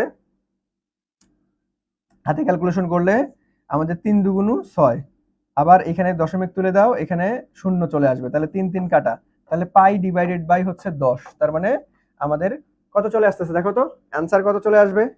অলরেডি অ্যান্সার দিয়ে ফেলছো তোমরা, অ্যান্সার চলে আসবে 0 পয়েন্ট সামথিং, 0.3, এই যে 0.3 চলে আসবে। ওকে, বুঝতে পারছেন? 10-এর বি নাম্বারটা। সাবাস, এই তো অলরেডি উত্তর দিয়ে ফেলছো। নেক্সটে আসো। এই যে ভাইবা গ্রাফ আসলে আপনাদের মাথা ঘোরে, এইখান থেকে একটা কথা মাথায় রাখবেন যে ভাইয়া আপনি সৃজনশীল বা এমসিকিউ পর্যায়বৃত্ত গতি থেকে মাস্ট গ্রাফ তুমি পাবাই, 100% শিওর তুমি গ্রাফ পাবাই ভাইয়া। সৃজনশীল বা এমসিকিউতে তুমি গ্রাফ পাবাই, পর্যায়বৃত্ত গতি থেকে গ্রাফ 100% বাধ্যতামূলক আসবেই এটা। ওকে, তো দেখেন এখানে কি বলছে যে ভাইয়া সরল সন্ধিত স্পন্দন সম্পূর্ণ কোন কণার সরণের সমীকরণ দেওয়া আছে x equal to a sin omega t। এখন বেগ আর সময়ের লেখচিত্র কি হবে? সরণ থেকে তাহলে আমরা বেগ কেমনে বের করতে পারি বলো দেখি, সরণ থেকে বেগ কেমনে বের করতে পারি, সরণ থেকে বেগ, সরণ থেকে বেগ কেমনে বের করতে পারি বলো। দেখো আমরা জানি x equal to a sin omega t, এটা হচ্ছে সরণের সমীকরণ। এখন যদি আমি বেগে যাই তাহলে বেগ ইকুয়াল টু আমরা কি জানি যে ভাইয়া v ইকুয়াল টু একবার ডিফারেন্সিয়েট করলেই হবে, তার মানে a omega cos omega t। এই সমীকরণটা আমরা পাবো, এই সমীকরণটা আমরা পাবো। তাহলে দেখো বেগের সাথে সময়, তাহলে দেখো সাইন ছিল সরণের বেলায়, বাট এখন বেগে cos চলে আসছে। এখন আমরা সবাই জানি সাইন তরঙ্গ কেমন হয়, মূল বিন্দুগামী, মূল বিন্দু থেকে ওয়েভ সৃষ্টি হয়। আর কস তরঙ্গ কেমন হয়, একটু উপর থেকে শুরু হয়, ঠিক আছে? এটা হচ্ছে সাইন, মনে রাখবা, এটা হচ্ছে কস। তাহলে দেখো আমাদের একটু মানে কত বেগের সাথে সম্পর্ক, তাহলে একটু উপর থেকে শুরু হবে, একটু উপর থেকে কে আছে, ক নাম্বারটাই মূলত রাইট আনসার। ওকে, ক নাম্বারটাই মূলত রাইট আনসার, বুঝতে পারছেন? ক নাম্বারটাই আমাদের মূলত রাইট আনসার হবে। ওকে, বুঝতে পারছো ভাইয়া? বুঝতে পারছো বলো দেখি। ফাহামিদা, হ্যাঁ আপনি আয়েশা সুলতানা, চিনছি ভাই, চিনছি চিনছি চিনছি, ঠিক আছে? আপনি সবার আগে আগে কমেন্ট করবেন, দেখা গেছে যে কমেন্ট একটু দেরিতে আসলে মাঝে মাঝে চলে যায়, ঠিক আছে? সবাই কমেন্ট করে তো দেখা যায় যে উপরে চলে যায়, মন খারাপ করিও না, সবার কমেন্টই দেখি ভাইয়া। ওকে, আচ্ছা নেক্সটে আসো, নেক্সটে আসো। সেম গ্রাফ দেখি, এটা তোমরা নিজেরাই মাথা কাটিয়ে বলতে পারো কিনা। দেখো এটা বরিশাল বোর্ড 24-এ আসা প্রশ্ন। দেখো কি বলছে যে ভাইয়া সরল সন্ধিত স্পন্দন সম্পূর্ণ কোন করার গতির সমীকরণ x equal to a sin a cos omega t। আমাদের গতির সমীকরণ বলা আছে এটা, ঠিক আছে? মেনে নিলাম, যেহেতু বলা আছে তার মানে মেনে নিতেই হবে a sin ওমেগা t। এখন তোমাকে বেগ, সময়, বেগ আর সময় বেগ আর সময়, বেগ আর সময়, তাহলে গতির সমীকরণ। এখন তোমাকে বেগ আর সময় বের করতে বলছে, বেগ আর সময়, বেগ আর সময়, ঠিক আছে। তো দেখো আমরা সরণের সমীকরণ, দেখো সরণের সমীকরণ এ কস কি দেওয়া আছে, ওমেগা টি দেওয়া আছে। এখন এইখান থেকে আমাকে বেগ আনতে হবে, সরণ থেকে একবার ডিফারেন্সিয়েট করলেই বেগ হয়ে যায়। তাহলে এটাকে যদি আমি একবার ডিফারেন্সিয়েট করি, সহগ তো চেঞ্জ হবে না, এ এই থাকবে, কস থিটা কি হয়ে যাবে আমাদের ভাইয়া মাইনাস সাইন থিটা, বাট এটা তো রিয়েল থিটা না, তাহলে এটাকে আবার ডিফারেন্সিয়েট করো, তাহলে ওমেগা আসবে। তাহলে আমরা একবারই লিখতে পারবো আমাদের হচ্ছে মাইনাস এ ওমেগা সাইন আমাদের ওমেগা টি, ঠিক আছে, মাইনাস এ ওমেগা সাইন ওমেগা টি। তাহলে দেখেন আমরা সাইনের তরঙ্গ আঁকবো, কিন্তু বাট এই যে সামনে একটা ঋণাত্মক চলে আসছে, নেগেটিভের কারণে জাস্ট দিক পরিবর্তন হয়ে যাবে, ঠিক আছে। সাইনের নরমাল কি এই যে উপর থেকে শুরু হয় ধনাত্মক থেকে, বাট ঋণাত্মকের বেলায় নিচ থেকে শুরু হবে। নিচ থেকে কোথায় আছে ভাইয়া, এই যে ক নাম্বারটা, বুঝতে পারছো? নিচ থেকে কোথায় আছে আমাদের ক নাম্বারটা। ক্লিয়ার সবার? দেখো গ্রাফগুলান একটু ঘুরায় পেঁচায় আসতে পারে, একটু এদিক ওদিক করে আসতে পারে, গ্রাফগুলান কি ভাইয়া একটু এদিক ওদিক করে আসতে পারে, বাট আপনার যদি কনসেপ্ট ক্লিয়ার থাকে, আপনার যদি কনসেপ্ট ক্লিয়ার থাকে, আপনি যদি বিষয়টা বুঝতে পারেন, তাহলে যতই ঘুরায় পেঁচায় আসুক না কেন তুমি পারবা, ঠিক আছে। এইখান থেকে 100% শিওর থাকো ভাই একটা গ্রাফ আসবেই, এখান থেকে 100% শিওর থাকো একটা গ্রাফ আসবেই, ওকে। তো চলো নেক্সটে চলে যাবো আমরা।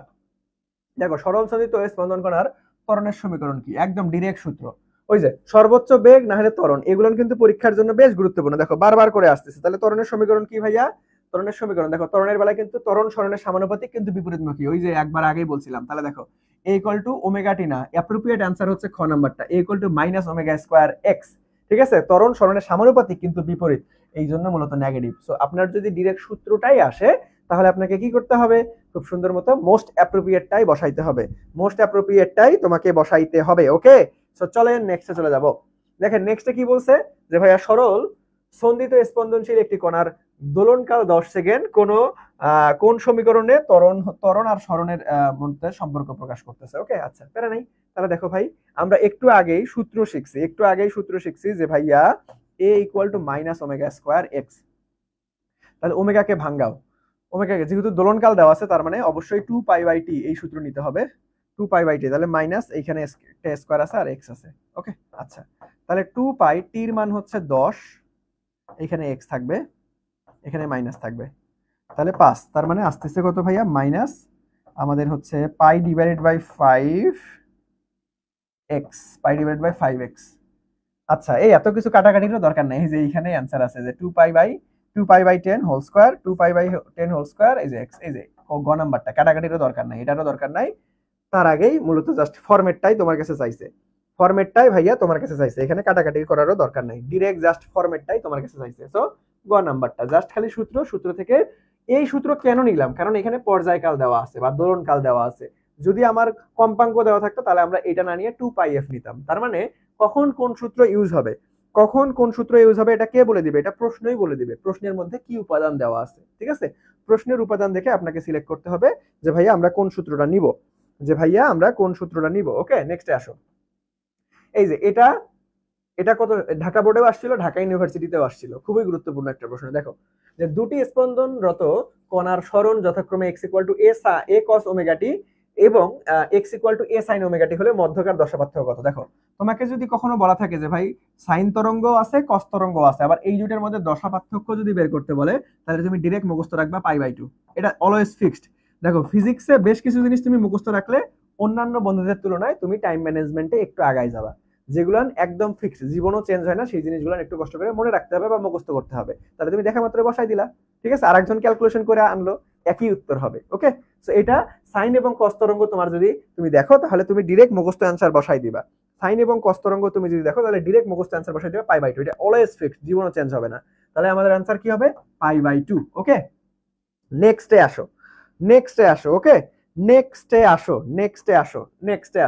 দেখেন নেক্সটে কি বলছে যে ভাইয়া সরল সন্ধিত স্পন্দনে স্পন্দনশীল কোন কণার দোলনকাল বল ধ্রুবকের কি হবে। ভাই এটা ডিরেক্ট সূত্র, আমরা দোলনকালের সূত্র যেটা বল ধ্রুবকের সাথে সম্পর্কিত সেটা কি জানি ভাইয়া, যে T equal to 2 pi root over M by K, এটা ডিরেক্ট সূত্র। তাহলে দেখেন টি এর সাথে বল ধ্রুবকের কি সম্পর্ক, বর্গমূলের ব্যস্তানুপাতিক, তাহলে বর্গমূলের ব্যস্তানুপাতিক কোথায় আছে, ঘ নাম্বারটা, ওকে।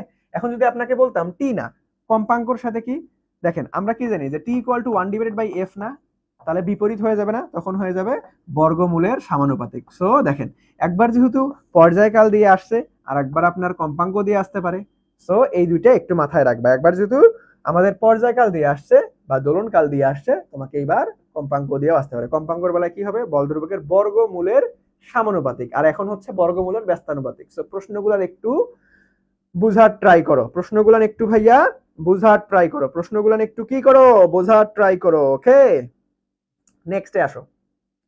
নেক্সটে দেখো এই প্রশ্নটা অনেক বেশি গুরুত্বপূর্ণ, একটু ভালো মতো খেয়াল করো। এটা এই ধরনের প্রশ্ন ঢাকা ইউনিভার্সিটিতে বেশি আসে।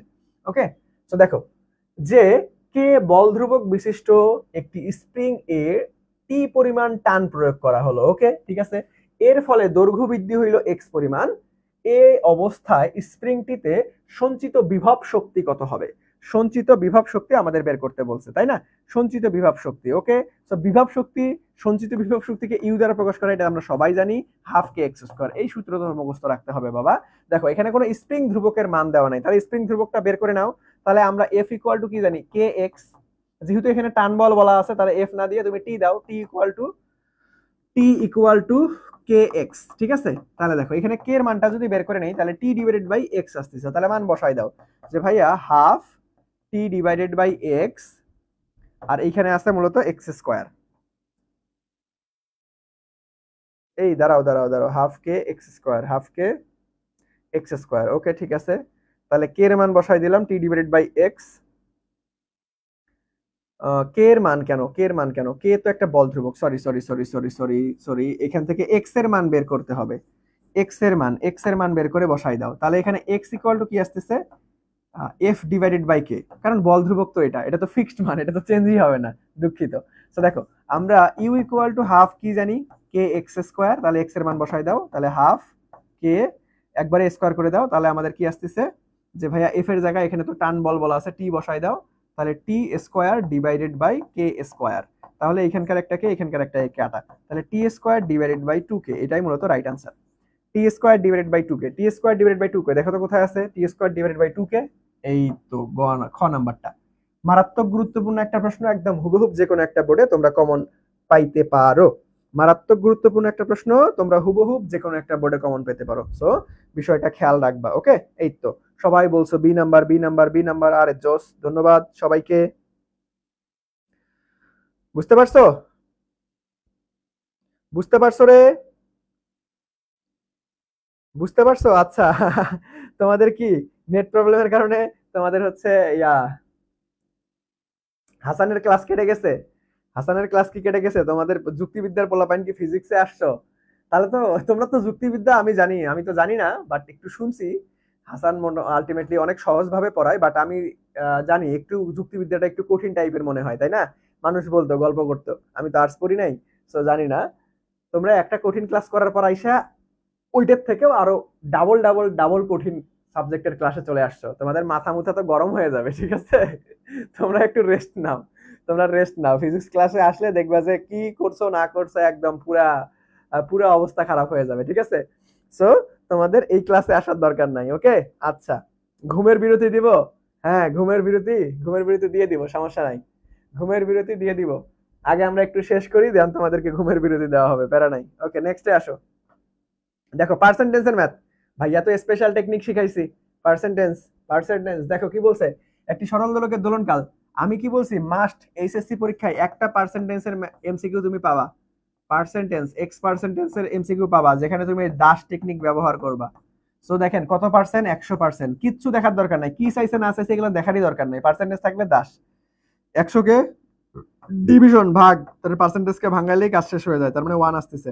এডিশন 1, অলওয়েজ 1 যোগ করতে হয়, তাহলে 2, স্কোয়ার করতে হবে 4, মাইনাস করতে হবে অলওয়েজ 1 মাইনাস 3, পার্সেন্টেজে নিয়ে যাও, 100% দ্বারা গুণ করো, 300%, অ্যান্সার চলে আসছে। দেখছো কত সহজ, দেখছো কত সহজ, জাস্ট দেখবা, ধরবা, অ্যান্সার করে ফেলবা। বুঝতে পারছো, বুঝতে পারছো রে? এই যে দাস টেকনিক, আর জোস, এই তো মনে আছে ফাহমিদা, ধন্যবাদ ভাইয়া। সো দাস টেকনিকে জাস্ট ফেলাই দিবা, অ্যান্সার চলে আসবে। দাস টেকনিকে জাস্ট ফেলাই দিবা, অ্যান্সার চলে আসবে। তাহলে চলো নেক্সটে চলে যাব, যে ভাইয়া কোন স্থানে দুটি সরল দোলকের দোলনকালের অনুপাত 2:3 হলে এদের কার্যকরী দৈর্ঘ্যের অনুপাত কত? জম্মের সহজ প্রশ্ন। আমরা জানি যে ভাইয়া t = 2 পাই আমাদের কি L/G, এটা হচ্ছে বেসিক সূত্র। তাহলে আমাদের এই প্রশ্নগুলান সমাধান করতে পুরো বড় সূত্র নেওয়ার দরকার নাই। তোমার যার সাথে যার সম্পর্ক বলছে শুধুমাত্র তাকে নিবা। তাহলে দোলনকালের সাথে আমাদের হচ্ছে পর্যায়ে কার্যকরী দৈর্ঘ্য, তার মানে √L। তাহলে আমাদের বের করতে বলছে কার্যকরী দৈর্ঘ্য, তাহলে কার্যকরী দৈর্ঘ্যকে ফ্রি রাখতে হবে, তার মানে এটা রুটটা তুলে দিতে হবে। রুটটাকে তুলতে উভয় পাশে বর্গ করে দাও, তাহলে L সমানুপাতিক t²। তাহলে এখানে আমাদের কি বলছে যে ভাইয়া অনুপাত বের করতে বলছে, তাহলে L1/L2 = তাহলে T1/T2, তাহলে 2/3 হোল স্কয়ার, তাহলে আমাদের আসতেছে 4/9। তাহলে 4:9, 4:9 কোথায় আছে বাবা? গ নাম্বারটা। দেখো এই প্রশ্নে তোমাকে উল্টা ফরম্যাটটা অবশ্যই দেওয়া থাকবে, সো তাড়াহুড়া করতে গিয়ে ভুল করা যাবে না। এই প্রশ্নে দেখো আমাদের 2:3, 3:2, 4:9, 9:4, সো একদম ক্লোজ মান দেওয়া থাকবে, একদম ক্লোজ, একে অপরের উল্টা। এই ধরনের আলটিমেটলি অপশনগুলান একটু দেখে শুনে দাগাইতে হবে। এই ধরনের অপশনগুলান কি ভাইয়া? একটু তোমাদেরকে দেখে শুনে দাগাইতে হবে, একটু তোমাদেরকে দেখে শুনে দাগাইতে হবে, বুঝা গেছে? একটু তোমাদেরকে দেখে শুনে দাগাইতে হবে, বুঝতে পারছেন? চলেন নেক্সটে যাই। দেখেন একটি সেকেন্ড দোলকের কার্যকরী দৈর্ঘ্য 4 গুণ করলে, দেখো কার্যকরী দৈর্ঘ্য কিন্তু বৃদ্ধি করে নাই, গুণ করছে। গুণ মানে কি? গুণ করা। আর বৃদ্ধি মানে কি? যোগ করা, মানে আদি অবস্থা। দেখো বৃদ্ধি যদি বলতো তাহলে আদি প্লাস যতটুকু বৃদ্ধি করবে ততটুকু, বাট গুণ করা মানে কি? ধরো আগে ছিল 4L, এখন হয়ে যাবে 4L, তখন আর প্লাস ক্লাস করা লাগবে না। বুঝতে পারছেন? বুঝতে পারছেন রে? সো এই কথাগুলান একটু বুঝতে হবে যে কোথায় বৃদ্ধি কোথায় কি, এগুলান একটু কষ্ট করে সুন্দরভাবে বুঝতে হবে ভাইয়া, ওকে? আচ্ছা, তাহলে দেখো সেকেন্ড দোলক যেহেতু বলছে, তার মানে আমরা কি বলছে আমাদের দোলনকাল, তাহলে T2 মান বের করতে বলছে, পরবর্তীতে দোলনকাল। তাহলে এই জন্য আমরা T2 কে উপরে রাখবো, যাকে বের করবো তাকে অলওয়েজ উপরে রাখবো, আর উপরে হবে √L2/L1, ঠিক আছে? তাহলে L1 কে ধরেন আদি অবস্থায় ধরেন L ছিল, বাট পরবর্তীতে 4L 4 গুণ বৃদ্ধি পাইছে, LL কাটা, তাহলে 2 আসতেছে। আর এখানে যদি আমরা T2 কে ফেলাই দেই, তাহলে এই T1 টাকে এসে গুণ করে দিতে হবে। তাহলে T1 এর মান দেখেন সেকেন্ড দোলকের কার্যকরী দৈর্ঘ্য, সেকেন্ড দোলকের পর্যায়কাল অলওয়েজ 2 সেকেন্ড, মুখস্থ রাখতে হবে, এটা ফিক্সড। তাহলে 2, তাহলে আমাদের আসতেছে 4 সেকেন্ড। তাহলে কোথায় आंसर? খ নাম্বারটা, ওকে? দেখেন এই অধ্যায় থেকে যদি ম্যাথমেটিক্স আসে বা এরকম অনুপাতের আসে, সবথেকে বেশি আসার সম্ভাবনা হচ্ছে আমাদের মূলত এই যে টি এর সাথে এল এর সম্পর্ক, এই সম্পর্ক দিয়ে তোমার প্রশ্ন আসার সম্ভাবনা 100%। এই সম্পর্ক দিয়ে তোমার প্রশ্ন আসার সম্ভাবনা 100%, ঠিক আছে? এটা ভালো মতো খেয়াল রাখবা, এটা ভালো মতো ভাইয়া খেয়াল রাখবা। নেক্সটে আসো, একটি সেকেন্ড দোলকের দৈর্ঘ্য কত? এটাও বেশ গুরুত্বপূর্ণ, অনেক বোর্ডে আসে। একটি সেকেন্ড দোলকের দৈর্ঘ্য, ভাই সেকেন্ড দোলকের দেখো আমরা সিম্পল সরল দোলকের দোলনকাল নির্ণয় সূত্র হচ্ছে 2 পাই √L/G জানি, সো এটাকে বর্গ করো যে t² = 4 পাই স্কয়ার L/G। কেন বর্গ করলাম? কারণ এই যে আমার L এর দরকার। তাহলে অতএব L = t²G/4 পাই স্কয়ার। তাহলে এই টির মান কত? যেহেতু সেকেন্ড দোলক, টির মান হচ্ছে 2, তাহলে 2 2 4, যেহেতু বর্গ আছে 4G/4 পাই স্কয়ার। তাহলে 4 4 কাটা, आंसर আসতেছে G/পাই স্কয়ার। তাহলে G/পাই স্কয়ার কোথায় আছে বাবা? দেখো তো, এই যে G/পাই স্কয়ার, ঘ নাম্বার, এটাই রাইট आंसर। এটাও ফিক্সড, এটাও জীবনে চেঞ্জ হয় না। তুমি চাইলে সূত্র আকারে মুখস্থ রাখতে পারো, তুমি চাইলে কি সূত্র আকারে মুখস্থ রাখতে পারো, তুমি চাইলেই সূত্র আকারে মুখস্থ রাখতে পারো। এই তো সবাই आंसर করে ফেলছো, ধন্যবাদ। সবাই आंसर করে ফেলছো, সবাই आंसर করে ফেলছো, ধন্যবাদ ভাইয়া। ওকে, তো চলো আমরা নেক্সটে চলে যাব। নেক্সটে হচ্ছে মহাকর্ষ ও অভিকর্ষ। সো সবাই একটু দেখেন, আমরা বেশিক্ষণ সময় নিব না ভাইয়া, বেশিক্ষণ সময় নিব না। দেখেন মহাকর্ষ অভিকর্ষর আমরা সিকিউ সাজেশনটা আপনাদেরকে আগেই দিয়ে দিব। সিকিউ এর মধ্যে কোন জিনিসটা দেখতে হবে ভাইয়া? বেশি টপিক দিয়ে নেই, দেখো মাত্র কয়টা টপিক দিছি? 4টার মতো, 4টা থেকে 5টা। দেখো সবথেকে বেশি গুরুত্বপূর্ণ হচ্ছে গ্রহের গতির ক্ষেত্রে কেপলারের সূত্রসমূহ, কৃত্রিম উপগ্রহের বেগ, এখান থেকে দেখবা বেগ, উচ্চতা, গতিশক্তি বা শক্তি। সো এই দুইটা টপিকই সবথেকে বেশি গুরুত্বপূর্ণ আসার জন্য, ওকে? সিকিউ। এখন খালি টপিক দেব না, টপিক গুলো কিভাবে প্র্যাকটিস করবা আমি সাজেশন পিডিএফটাও তোমাকে দেখাই দিব, কিভাবে প্র্যাকটিস করবা সেটাও দেখাই দিব, একটু ধৈর্য ধরো। দেখো কি বলছে এখানে ভাইয়া, যে গ্রহের গতির ক্ষেত্রে কেপলারের সূত্র, কৃত্রিম উপগ্রহ থেকে তোমরা বেগ নির্ণয়ের সূত্রটা দেখবা, উচ্চতা এবং শক্তিটা দেখবা, তারপরে অভিকর্ষ স্তরণ, অভিকর্ষ স্তরণটা দেখবা। অভিকর্ষ স্তরণের মধ্যে উচ্চতা, গভীরতা, অর্থাৎ উপরে নামলে নিচে নামলে আহ্নিক গতির জন্য চেঞ্জটা এবং গ্রাফটা একটু দেখবা। গ্রাফটা এখানে মোটামুটি যদি প্রশ্ন কঠিন করে তাহলে গ্রাফ থেকে প্রশ্ন চলে আসতে পারে, ওকে? আবার মুক্তিবেগটা একটু দেখবা, এটা লেস ইম্পর্টেন্ট। তারপরে মহাকর্ষীয় বিভব ও প্রাবল্য, এটাও একটু লেস ইম্পর্টেন্ট। তো প্রথম তিনটা থেকে আসার সম্ভাবনাই সব থেকে বেশি, প্রথম তিনটা থেকে আসার সম্ভাবনাই সব থেকে বেশি। ওকে, সো এখন আমরা যে ভাই এগুলো আসলে প্র্যাকটিস করব কিভাবে, এখন তো আমার কাছে টেস্ট পেপারে তো অনেক অনেক মূলত সিকিউ, এখন আমি এই টপিকের আন্ডারে সিকিউ কেমনে খুঁজে বের করব? তো তোমাদের কাছে যদি সাজেশন না থাকে তাহলে কিন্তু তোমরা এটা বের করা টাফ, তোমার সময় নষ্ট হবে। আর অনেকে যারা আগে থেকে ভালো মতো টেস্ট পেপার সমাধান করো নাই তারা তো খুঁজে বের করতেই অবস্থা টাইট হয়ে যাবে। ঠিক আছে, সো চলো, তোমাদের যাতে ঝামেলা না হয়, মুন্না ভাইয়া খুব সুন্দর মতো তোমাদের জন্য সাজেশন রেডি করে ফেলেছি। তো দেখেন, এই যে মহাকর্ষ অভিকর্ষ সাজেশন, মাত্র 4টা সিকিউ করবা, তার আন্ডারেই সবকিছু কমপ্লিট হয়ে যাবে, যে সাজেশনটা আমি দিছি। দেখো প্রথমেরটা, এটা কি বলা আছে, আমাদের এই যে আহ্নিক গতি সম্পর্কিত ব্যাপার স্যাপার আছে। তো দেখেন এই সিকিউর আন্ডারে কয়টা প্রশ্ন দেওয়া আছে ভাইয়া, মোটামুটি দেখো অনেকগুলো প্রশ্ন দেওয়া আছে, 15টা প্রশ্ন। সো মহাকর্ষীয় বিভব, প্রাবল্য, অভিকর্ষ স্তরণ যা আছে এখানে সব কমপ্লিট হয়ে যাবে। এখন খালি কি প্রশ্ন দিয়েছি না, উত্তর সহ আছে। দেখো তোমরা জাস্ট কি করবা, যদি না পারো একটু দেখে দেখে প্র্যাকটিস করবা, দেখে দেখে প্র্যাকটিস করবা। তারপরে সিকিউটা যদি আমি আসি, তারপরে সিকিউ দেখো, তারপরে সিকিউ এ যদি আমি আসি, এখানে এই যে সকল গুলান সুন্দর মতো উত্তর দিয়ে সুন্দর মতো দেওয়া আছে। ঠিক আছে, সুন্দর মতো দেওয়া আছে। 2 নাম্বারটা দেখেন, এই যে 2 নাম্বারটা দেখেন, এইটা হচ্ছে আমাদের গ্রহ, ওই যে এটা মূলত ক্যাপলারের মহাশয়ের কাহিনী চলে আসবে। ঠিক আছে, তো ক্যাপলারের আমি কিন্তু বলছি এই দুইটাই সব থেকে বেশি গুরুত্বপূর্ণ। তো এখান থেকে প্র্যাকটিস করবা কিভাবে ভাইয়া, দেখো এই যে খুব সুন্দর মতো আমরা খুব সুন্দর মতো সবগুলো, এই যে ক্যাপলারের সূত্র টি স্কয়ার সমানুপাতিক আর কিউব, দেখছো খুব সুন্দরভাবে এখানে যা আছে সবকিছু, এই দুইটাই জাস্ট প্র্যাকটিস করবা। এটা করতে কত মিনিট লাগবে বলো দেখি, এই দুইটা সিকিউ প্র্যাকটিস করতে তোমার কয় মিনিট লাগবে? 1 ঘন্টার বেশি লাগার কথা না। তোমার সর্বসাকল্যে এখানে 20টার মতো প্রশ্ন আছে, 20টা থেকে 22টার মতো প্রশ্ন আছে। ভাই কিছু কিছু প্রশ্ন আছে তুমি একদম এগুলান করতে করতে বিরক্ত, ঠিক আছে, অনেকবার করছো। আর যেগুলান একটু বড় বা একটু তোমার কাছে মনে হচ্ছে যে না এটা একটু ঝামেলা, সেগুলান অবশ্যই খাতায় লিখে লিখে প্র্যাকটিস করবা। সেগুলান কি করবা রে, অবশ্যই খাতায় লিখে লিখে প্র্যাকটিস করবা। তো এখন এই পিডিএফটা পেতে তোমাকে কি করতে হবে, পিডিএফটা পেতে আমাদের ক্লাসটা শেয়ার করে স্ক্রিনশট দিয়ে আই এডুকেশন সায়েন্স পেজে তোমাকে এসএমএস দিতে হবে বা নক করতে হবে, তাহলেই ক্লাস শেষে তোমাকে পিডিএফ দেওয়া হবে।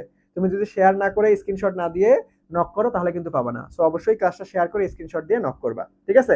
সো আলটিমেটলি তাহলে পিডিএফটা পেয়ে যাবা। তো চলো আমরা ক্লাসে চলে আসি। আমরা সিকিউ এর সাজেশন দিয়ে দিছি, সিকিউ এর সাজেশনের পিডিএফ দিয়ে দিছি উত্তর সহ।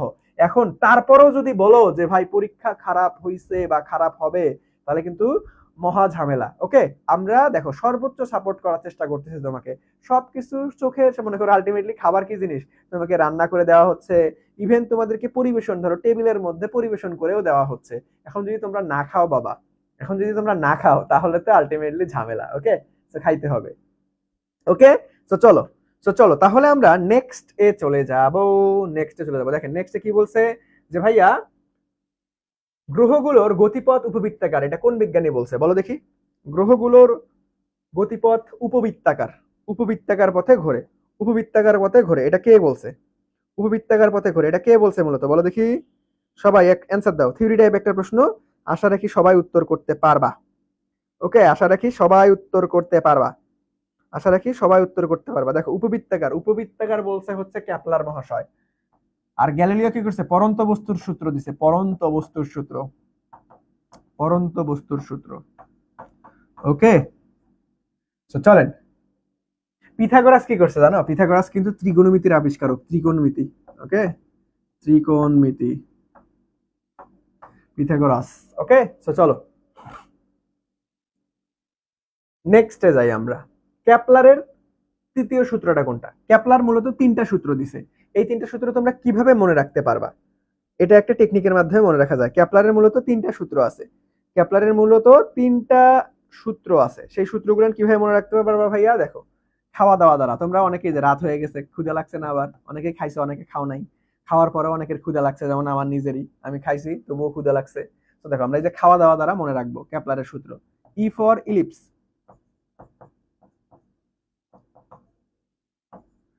মানে উপবৃত্তকার পথে ঘোরে, এটা কে বলছে? ক্যাপলার বলছে। এ ফর এরিয়া, মানে ক্ষেত্রফলের সূত্র কে দিছে?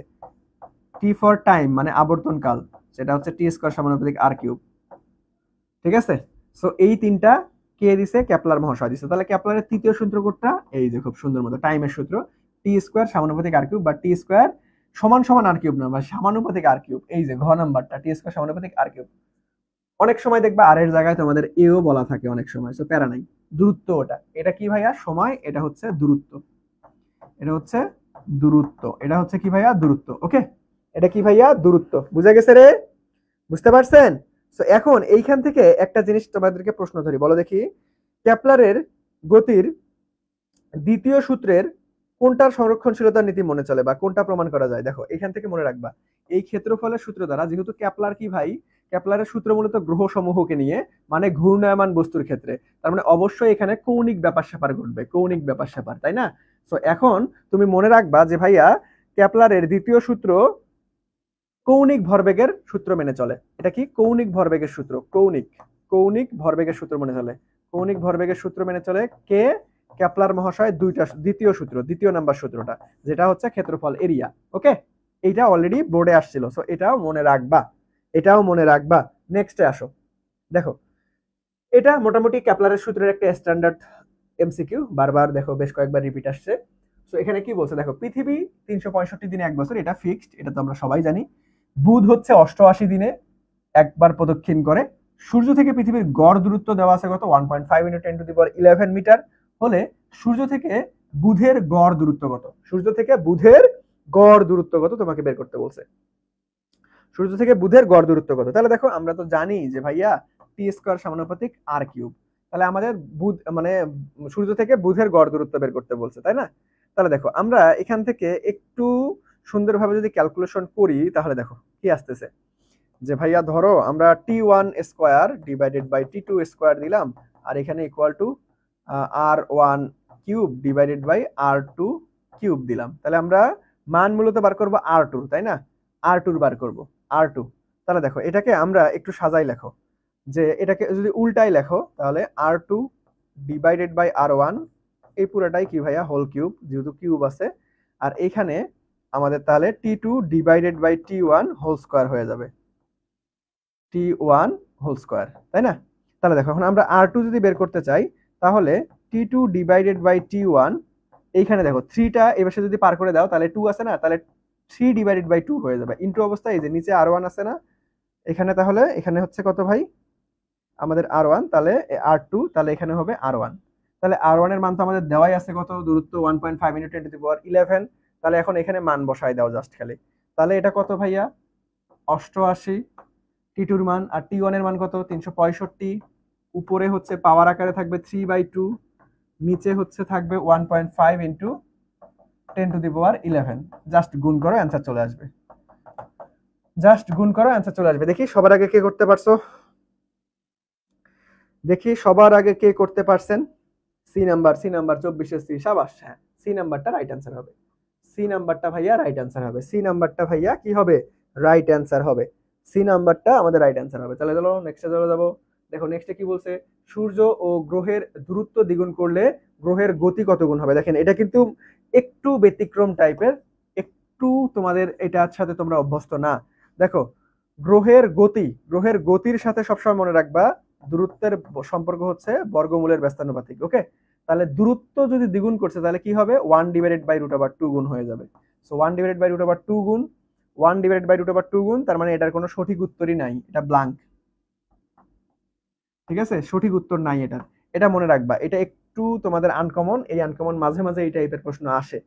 সো ভাইয়া গ্রহের গতির, গ্রহের গতির সাথে দূরত্বের কি সম্পর্ক, আমাদের বর্গমূলের ব্যস্তানুপাতিক, বর্গমূলের ব্যস্তানুপাতিক, খেয়াল রাখতে হবে বর্গমূলের ব্যস্তানুপাতিক। নেক্সটে আসো, যে ভাইয়া দুটি বস্তুর মধ্যে দূরত্ব 3 গুণ করা হলে মহাকর্ষীয় বল কত গুণ হবে? দূরত্ব 3 গুণ করা হলে মহাকর্ষীয় বল কত গুণ হবে? ভাইয়া আমরা মহাকর্ষীয় বলের সূত্র কি জানি, যে ভাইয়া G m1 m2 divided by D square. তাহলে এত কিছুর দরকার নাই, তাহলে বল এবং দূরত্বের সাথে সম্পর্ক কি আমরা জানি, যে ভাইয়া বর্গের বর্গের ব্যস্তানুপাতিক। তাহলে দূরত্ব করছে 3 গুণ, তাহলে 3 এর তাহলে 1 ডিভাইডেড বাই 9 গুণ হয়ে যাবে।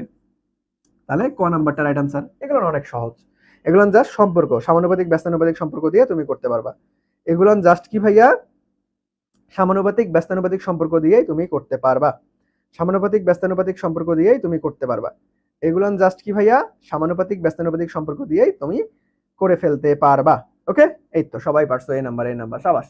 নেক্সটে আসো, মহাকর্ষীয় ধ্রুবকের মাত্রা, এইটা ভাইয়া খুবই গুরুত্বপূর্ণ। মাত্রার মধ্যে সব থেকে গুরুত্বপূর্ণ মাত্রাই হচ্ছে এটা।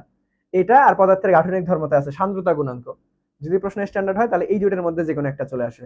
আমাদের হচ্ছে মহাকর্ষীয় ধ্রুবক এর মাত্রা আর হচ্ছে সান্দ্রতা গুণাঙ্কের মাত্রা। মহাকর্ষীয় ধ্রুবক এবং সান্দ্রতা গুণাঙ্ক। ওকে, তো চলেন দেখেন এখানে কি বলছে ভাইয়া। আলটিমেটলি আমরা মহাকর্ষ এই যে একটু আগে শিখলাম যে ভাইয়া F equal to G m1 m2 divided by R square, তাহলে G equal to F R square m1 m2। তাহলে এখানে মাত্রা বসায় দাও m l t ইনভার্স 2 বলের মাত্রা, আর এখানে আর এর মাত্রা l, স্কোয়ার আছে স্কোয়ার দিয়ে দাও, আর এখানে বড় হাতের m যেহেতু দুইটা আছে স্কোয়ার, তাহলে এখানকার একটা কেটে দাও। এখানে দেখো তাহলে নিচে একটা m থাকতেছে, তাহলে m ইনভার্স 1, আর এখানে দুইটা l আর একটা l, তিনটা l, t ইনভার্স 2, তাহলে m inverse t cube l inverse 2, m inverse আমাদের l কিউব t ইনভার্স 2 কোথায় আছে? এই ফ্যান্টাস্টিক ভাবে ক নাম্বারটাই রাইট आंसर। ওকে, ফ্যান্টাস্টিক ভাবে কি ভাইয়া? ক নাম্বারটাই রাইট आंसर। ফ্যান্টাস্টিক ভাবে কি ভাইয়া? ক নাম্বারটাই রাইট आंसर। ওকে, এই তো সবাই পারতেছো যে ভাইয়া এ নাম্বার আর জোস। ওকে, সো আমাদের কি ভাইয়া এ নাম্বারটাই মূলত রাইট आंसर। এ নাম্বারটাই মূলত রাইট आंसर। ওকে, এই যারা আর্টসের আছো এই যে অনেকে হচ্ছে এই যে নেট কানেকশনের কারণে হাসানের ক্লাস মেবি কেটে গেছে, সো আপনারা বুঝতে পারতেছেন এটা কি ক্লাস, এটা হচ্ছে সায়েন্সের ক্লাস, ফিজিক্স। ওকে, সো আর্টস যারা আছো তারা স্কিপ করো, এটা তোমাদের ক্লাস না। ওকে ভাই, এই চ্যাপ্টার এটা আর কতক্ষণ? আর ইনশাআল্লাহ 30 মিনিটের, সর্বোচ্চ 30 মিনিটের মধ্যে শেষ হয়ে যাবে। ওকে, তো চলো নেক্সটে আসো। এই যারা আর্টসের আছো তাদের থাকার দরকার নাই এখানে। ওকে, তোমরা থেকে দরকার নেই, কারণ এখানে ভাই তোমাদের মানে এমনিতেই সময় নষ্ট করিও না। হাসান যতটুকু পড়াইছে যদি নেটের কারণে ক্লাসটা কেটে থাকে, তাহলে যতটুকু পড়াইছে অতটুকু রিভিশন দাও। ওকে, বা নিজে নিজে পড়ো, এমনি সময় নষ্ট করো না, এটা তো তোমার কোনো কাজেই আসবে না, তুমি কিছুই বুঝবা না এখানে। ঠিক আছে, তো দেখো পৃথিবীর ভর m এবং ব্যাসার্ধ হচ্ছে r হলে পৃথিবীর পৃষ্ঠে জি ডিভাইডেড বাই m এর অনুপাত। দেখো এটা কিন্তু ডিরেক্ট সূত্র থেকে আসছে, বাট একটু মনে করো তোমাকে ঘুরাই দিছে। একটু ঘুরাই দিছে মানে আলটিমেটলি তোমাকে একটু ফরম্যাট সাজায় নিতে হবে। একটু ঘুরাই দিছে মানে কি ভাইয়া? তোমাকে একটু ফরম্যাট সাজায় নিতে হবে। তাহলে আমরা সবাই জানি না যে ভাইয়া জি ইকুয়াল টু, জি এর সূত্র কি? G M divided by R square, G M divided by R square, তাই না? তাহলে এখন আমার দরকার কি? জি ডিভাইডেড বাই বড় ছোট হাতে। তাহলে এখন দেখো আমরা আর আর গুণ করে দাও, জি এম জি আর স্কোয়ার। তাহলে জি ডিভাইডেড বাই জি এর দরকার, তাহলে আর স্কোয়ার ডিভাইডেড বাই এম হবে। তাহলে আর স্কোয়ার ডিভাইডেড বাই এম কোথায়? ক নাম্বারটা আর স্কোয়ার ডিভাইডেড বাই এম। দেখো ডিরেক্ট সূত্র থেকেই আসছে, ডিরেক্ট সূত্র থেকেই প্রশ্নটা আসছে, বাট একটু তোমাকে কি করছে? একটু তোমাকে ফরমেশন, দেখো এই যে এই ফরমেশনটা বের করতে বলছে। ওকে, আচ্ছা এডমিশনের জন্য কিভাবে যোগাযোগ করব স্যার? এডমিশন অলরেডি তো আমাদের ভার্সিটি এ ইউনিটের কোর্স লঞ্চ হয়ে গেছে। ঠিক আছে, ভার্সিটি এ ইউনিটের কোর্স লঞ্চ হয়ে গেছে। সো কোর্সে যদি তোমরা এখন ভর্তি হও তাহলে তোমরা কিন্তু ডিসকাউন্টে ভর্তি হইতে পারবা। কোর্সে যদি এখন ভর্তি হয়ে যাও তাহলে ডিসকাউন্টে ভর্তি হতে পারবা। সো কোর্সের বিস্তারিত বা কোর্সে ভর্তি হওয়ার জন্য আমাদের আই এডুকেশনে মেসেজ করবা, তাহলে তোমাকে বিস্তারিত সব প্রসিডিউর বলে দিবে। জাস্ট আই এডুকেশনে একটা মেসেজ দিবা যে ভাইয়া আমি হচ্ছে এইচএসসি 25 ব্যাচ আপনাদের ভার্সিটি কোর্সে ইনরোল করতে চাই, তাহলে সবকিছু বলে দিবে। ওকে, সবকিছু বলে দিবে। আর তোমরা কিন্তু অনেক লাকি ব্যাচ, জানো আমরা আই এডুকেশন থেকে সায়েন্সের জন্য এবারই প্রথম তোমরা লেকচার শিট পাবা অফলাইনে। প্রত্যেকটা কোচিং যেমন লেকচার শিট দেয়, আমাদের ডেডিকেটেড তোমাদের প্রত্যেকটা সাবজেক্টের লেকচার শিট ইনশাআল্লাহ তোমরা এবার পাবা। সো তোমরা অনেক লাকি ব্যাচ। ওকে, তোমরা অনেক লাকি। এর আগের ব্যাচগুলোতে আমরা কিন্তু লেকচার শিট দেই নাই, আমরা পিডিএফটা দিয়ে দিছিলাম জাস্ট। এবার তোমরা ফিজিক্যাল লেকচার শিট পাবা একদম সুন্দর মতো। আর আমি পুরো ফিজিক্সের লেকচার শিটটা কাজ করছি। ঠিক আছে, সো বুঝতেই পারতেছো কত ডেডিকেশন দিয়ে কাজ করছি। ইনশাআল্লাহ লেকচার শিট এমন ভাবেই তৈরি করছি আমি, লেকচার শিট যদি কমপ্লিট করতে পারো, বাজারে তো এত মোটা মোটা বই আছে, সো মোটা মোটা বই আর আমার লেকচার শিট ইনশাআল্লাহ দেখবা যে কোনো কমতি থাকবে না। একদম অ্যানালাইসিস করে একদম কম্প্যাক্ট আকারে সুন্দর মতো লেকচার শিট গুলো বানাইছি আমি। ঠিক আছে, তো তোমরা অনেক পরে মজা পাবা। এখন তো তোমার বোঝার ওয়ে নাই, তোমার হাতে যখন লেকচার শিট গুলো যাবে তখন বুঝতে পারবা যে ভাইয়া কি কাজটা করছি তোমাদের জন্য। ওকে, এই কাজটা আমি অনেক আগে থেকেই শুরু করছি। ঠিক আছে, যখন থেকে একদম পড়ানো শুরু করছি, প্রায় 4-5 বছর থেকে পড়াচ্ছি। সো একদম শুরু থেকেই জিনিসগুলো গুছাই নিছি, এখন খুব সুন্দর মতো ফরমেশন আকারে তোমরা পেয়ে যাবা ইনশাআল্লাহ। ওকে, সো তোমরা অনেক লাকি ব্যাচ। সো চলো আমরা নেক্সটে চলে যাব। ওকে, আমরা নেক্সটে চলে যাব ওকে। আচ্ছা চলো অ্যাপস, হ্যাঁ অ্যাপসও আসবে ইনশাল্লাহ, অ্যাপসও আসবে, কাজ চলতেছে ঠিক আছে, আমাদের ডেভেলপার কাজ করতেছে, সো চলে আসবে, আশাবাদী আমরা চলে আসবে ইনশাল্লাহ ঠিক আছে। তো চলো নেক্সটে চলে যাবো আমরা, নেক্সট এ চলে যাব। দেখো এখানে কি বলছে, এই প্রশ্নটা দেখো দেখেই মনে হয় যে খুব সহজ, কিন্তু ভুল করে বসে থাকো। দেখো এখানে কি বলছে, লেকচার শিটের জন্য কি আলাদা পেমেন্ট করতে হবে? দেখো দুইটা সেগমেন্টে ভর্তি হতে পারবা, লেকচার শিট সহ, লেকচার শিট ছাড়া। লেকচার শিট ছাড়া তুমি 3000 টাকা কোর্স ফি ডিসকাউন্টে ভর্তি হতে পারবা, এটা কোর্স ফি বেড়ে যাবে যদি এখন ভর্তি হও, তাহলে 3000 টাকায় ভর্তি হতে পারবা। আর লেকচার শিট সহ 4000 টাকা কোর্স ফি দিয়ে ভর্তি হতে পারবা। ওকে, বুঝতে পারছো? যেটা তুমি অন্যান্য, তুমি মার্কেটে ভাই অনেক কোচিং সেন্টার আছে, অনেক অনলাইন প্রতিষ্ঠান আছে, অনেক অফলাইন প্রতিষ্ঠান আছে, তুমি কম্পেয়ার করে দেখো।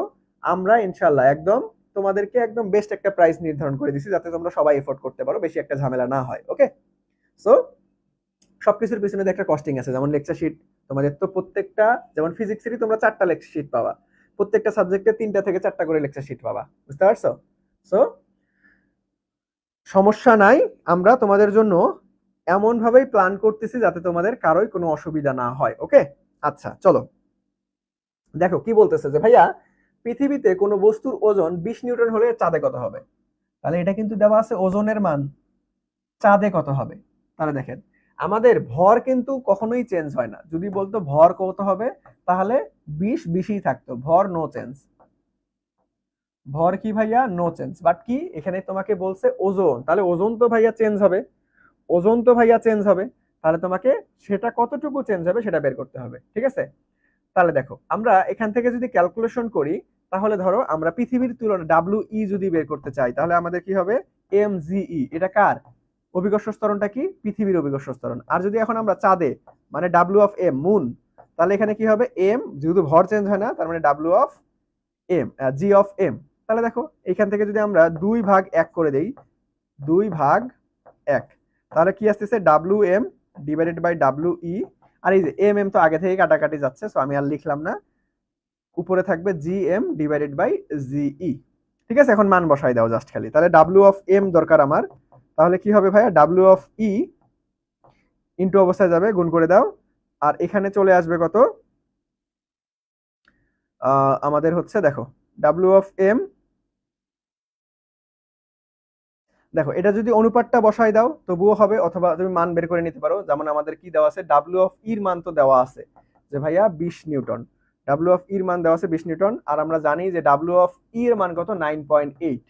এখন যদি তুমি এখান থেকে ডাব্লিউ অফ এম বের করতে চাও, জি অফ এম বের করতে চাও, তাহলে দেখো জি অফ এম যদি বের করতে চাও, তাহলে আমরা জি অফ ই ডিভাইডেড বাই, আমরা আলটিমেটলি হচ্ছে যদি ভাগ করো, তাহলে দেখো ক্যালকুলেট করলে কত আসে, দাঁড়াও দেখি, 9.8 20, ওকে এই যে 5.06 চলে আসবে।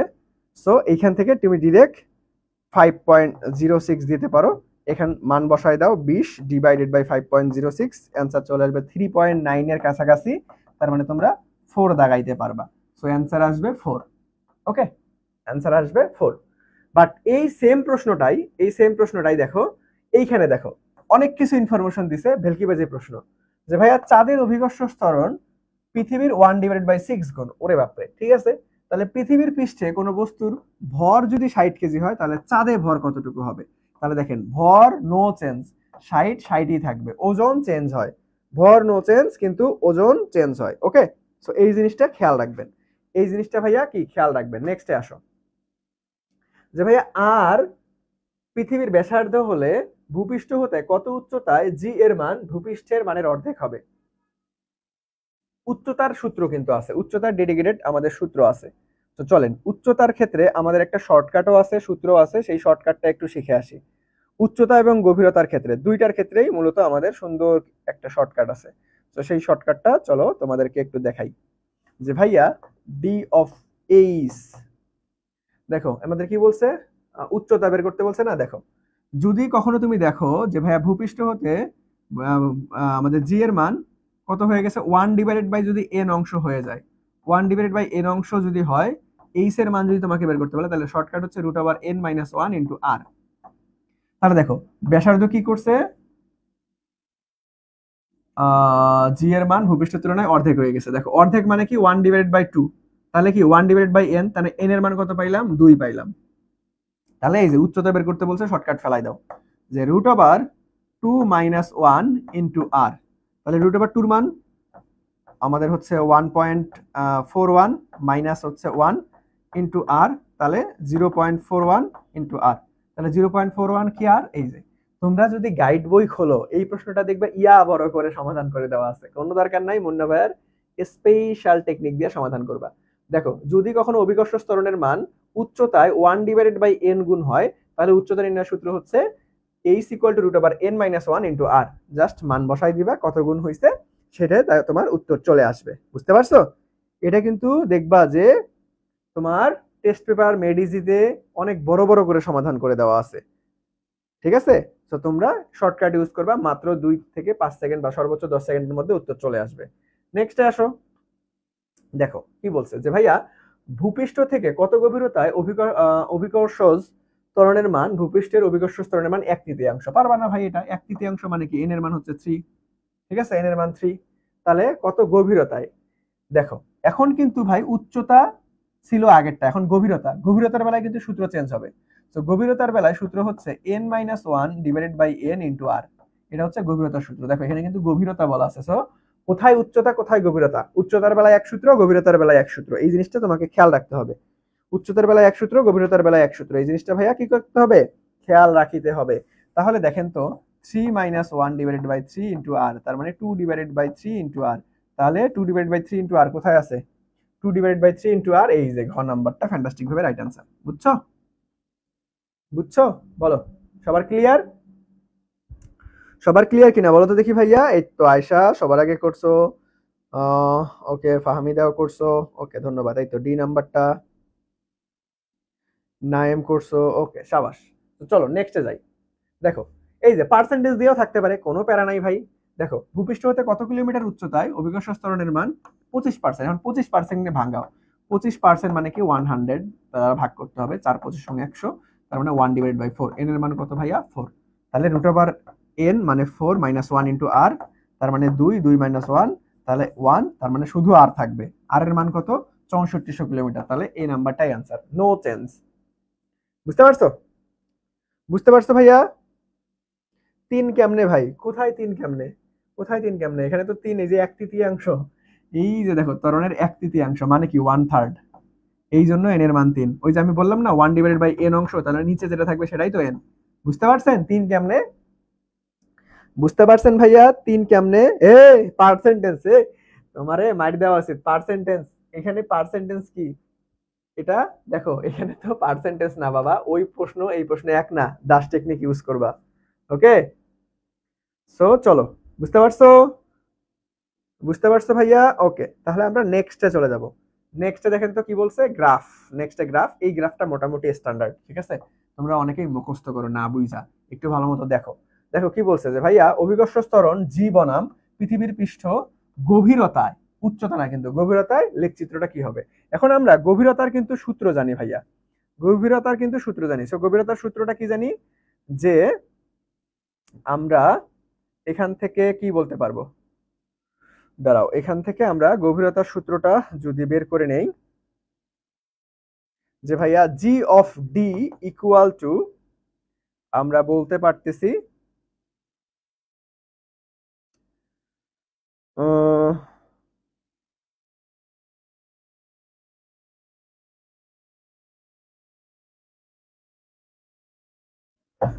এইচ মাইনাস জি আর ইন্টু জি, জি ইউ বলতে পারো তুমি, সমস্যা নাই। দেখো, এখন এটাকে একটু ডিফাইন করে দেই, তাহলে তোমাদের আরো সুবিধা হবে। সো দেখো, এটা তোমরা আর মাইনাস ডি বলো, এই ডিটাই হচ্ছে গভীরতা। ঠিক আছে, আর মাইনাস ডি ইন্টু জিই। ঠিক আছে, এখন আসো ভাইয়া, এখন এই জিনিসটা এই জিটা দ্বারা গুণ করে দাও। দেখো, এটাকে আমরা যদি লসাগু ফরম্যাটে না লিখি, তাহলে আমরা ডিরেক্ট এইভাবে লিখতে পারবো যে ভাইয়া G D equal to 1 minus H divided by, বা হচ্ছে D divided by R into g e, এটা আমরা বলতে পারি, তাই না? আচ্ছা, তো দেখেন এখন আমরা কি করব ভাইয়া, এই জিইটা গুণ করে দাও বা জিটা গুণ করে দাও। জি মানে কি? ওই যে আদর্শ মানটা জি। তাহলে দেখো, জি অফ ডি ইকুয়াল টু আসতেছে আমাদের হচ্ছে জি মাইনাস ডি ডিভাইডেড বাই আর জি। তাহলে দেখো তো এই সমীকরণটা কার সঙ্গে মিলতেছে, দেখো তো Y equal to M X plus C, এটার সাথে একটু মিলে যাচ্ছে না? বাট এইখানে ঝামেলা হচ্ছে, এইখানে হচ্ছে আমরা যদি সাজাই লিখি তাহলে এইভাবে লিখতে পারি minus D R G plus G. তাহলে দেখো এখন এটা এইরকম প্রকাশ করতেছে minus M X plus C. তাহলে দেখো ঢাল পজিটিভ ঢাল নেগেটিভ, সো দুইটার গ্রাফ দুই রকম হবে। সো ঢাল যদি পজিটিভ হয় ভাইয়া তাহলে আমাদের কি করবে, ঢাল নেগেটিভ হলে স্থূলকোণ উৎপন্ন করবে, তখন গ্রাফটা হবে এই যে এইরকম, এটাকে স্থূলকোণ উৎপন্ন করবে নেগেটিভ হলে, মনে রাখবা। তাহলে দেখো তো এটাই যে লাগাই দেয় নাই, তুমি লাগাই দিলেও প্যারা নাই, স্থূলকোণ উৎপন্ন করবে মূলত। সো গ নাম্বারটা হবে রাইট আনসার। বুঝতে পারছো? দেখো এই গ্রাফটা তোমাদের কাছে প্রথম দেখায় একটু কঠিন লাগতে পারে, একটু কঠিন লাগতে পারে। দেখো এটা আমরা উচ্চতর গণিতের সরল রেখার আদর্শ সমীকরণ শিখি নাই যে ভাইয়া এম ঢাল বিশিষ্ট সরল রেখার সমীকরণ কি, Y equal to M X plus C, Y equal to M X plus C. বুঝতে পারছো? হ্যাঁ সরল রেখায় পড়ছিলা, শাবাশ। চলো নেক্সটে যাই আমরা। দেখো জি এর মান কোথায় সর্বাধিক, জি এর মান কোথায় সর্বাধিক হবে বলো, এটা থিওরি টাইপ প্রশ্ন। জি এর মান কোথায় সর্বাধিক হবে, জি এর মান কোথায় সর্বাধিক, মেরু অঞ্চলে। নেক্সটে আসো, যে ভাইয়া মেরু অঞ্চল অপেক্ষা বিষুবীয় অঞ্চলে জি এর মান কত কম, ওই যে ওমেগা স্কয়ার আর। থিওরি টাইপ প্রশ্ন জাস্ট খালি, কারণ আমরা সূত্র কি জানি ভাইয়া, যে জি ল্যামডা ইকুয়াল টু আমাদের জি মাইনাস ওমেগা স্কয়ার আর কস স্কয়ার ল্যামডা। ঠিক আছে, এখানে তোমরা ল্যামডা বলো, আলফার জায়গায় ল্যামডা দাও, তাহলে সুবিধা হবে। ওকে, তাহলে দেখো মেরু অঞ্চলে তো ভাই কোণ কত হবে, মেরু অঞ্চলে কোণ কত হবে বলো দেখি। মেরু অঞ্চলে কোণ হচ্ছে আমাদের মেরু বিষুবীয় 90 চলে আসবে, তাহলে পুরো জিনিসটা আলটিমেটলি কি হয়ে যাচ্ছে দেখো, কতটুকু বাদ হয়ে যাবে, আমাদের জাস্ট ওমেগা স্কয়ার আর থাকতেছে। ওকে, বুঝতে পারছো? বুঝতে পারছো রে? এটা কি আরো ভাঙ্গাই দিব? দেখো আমরা এটাকে কি বলা হয়, বিষুবীয়। দেখো এটা একটু বুঝাই দেই, এটা তোমাদের সিকিউতেও কাজে লাগবে। এটা হচ্ছে মেরু, তাহলে মেরুর যখন বলবে তখন আমাদের দেখো যদি আমরা মেরুর ক্ষেত্রে আসি তাহলে থিটার মান 90 ডিগ্রি, কারণ এই যে পুরোটাই মেরু। তাহলে cos 90 ডিগ্রি মান কত, cos 90 ডিগ্রি মান হচ্ছে 1, cos 90 ডিগ্রি মান হচ্ছে cos 90 ডিগ্রি মান হচ্ছে 0, তাহলে পুরোটাই ভিনিশ হয়ে যাবে, এই জিনিসটাই নাই। তাহলে আমাদের G equal to G lambda equal to G, মানে পৃথিবীরটাই সর্বোচ্চ হিসাবে কাউন্ট হবে। আর যদি বিষুবীয় আসি তাহলে বিষুবীয় হচ্ছে 0, তাহলে G equal to G minus omega square R, কারণ cos 0 ডিগ্রি মান 1। তাহলে দেখো কতটুকু কম বেশি, এই যে ওমেগা স্কয়ার আর পরিমাণ, এই জন্যই মূলত খ নাম্বারটা। বুঝতে পারছো এখন বলো দেখি, বুঝতে পারছো এখন বলো। সবাই একটু ধৈর্য সহকারে থাকো, ইনশাল্লাহ 12টার মধ্যেই ক্লাস শেষ হবে, আর বেশিক্ষণ লাগবে না। ওকে, 12টার মধ্যেই ইনশাল্লাহ ক্লাস শেষ হবে। ওকে, এই তো পারছো তোমরা, যে ভাইয়া বি নাম্বার বি নাম্বার, সাবাস। নেক্সটে আসো, কত অক্ষাংশ অভিকর্ষ ত্বরণের মান সব থেকে কম, একটু আগে সব থেকে বেশি শিখছি, তাহলে তার বিপরীতটাই, কত অংশে সব থেকে কম হবে, কত অংশে কম, আমরা তো জানলামই জিরোতে। কারণ এই যে জিরোতে আসলে কি সমস্যা হয় দেখো, জিরোতে আসলে এই যে মাইনাস হয়ে যায়, এই যে এটা তো বিষুবীয় মানে কি 0 ডিগ্রি 0, তাহলে মাইনাস হয়ে যাচ্ছে, তাহলে কমে যাচ্ছে। আর এখানে কি সর্বোচ্চ হয়, কারণ এই যে জি জি থাকে, কোনো মাইনাস টাইনাস হচ্ছে না। নেক্সটে আসো, এটা ডিরেক্ট সূত্র ভাইয়া, মহাকর্ষীয় প্রাবল্য সূত্র কি, আমাদের E equal to minus DV divided by R. এখানে কিন্তু মাইনাস অবশ্যই দিবা, এই যে প্লাসটা লাগানো যাবে না, অ্যাপ্রোপ্রিয়েট রাইট আনসারটা হচ্ছে মাইনাস।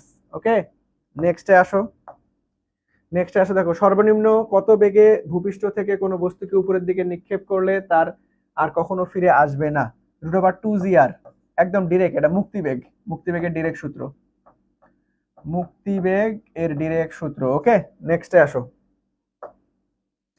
পৃথিবীর মুক্তিবেগ কত, 11.2 মিটার পার সেকেন্ড, না এটা তোমরা অনেকেই ভুল করো, কিলোমিটার পার সেকেন্ড হবে, গ নাম্বারটা রাইট আনসার। ওকে, বুঝতে পারছো ভাইয়া, বুঝতে পারছো?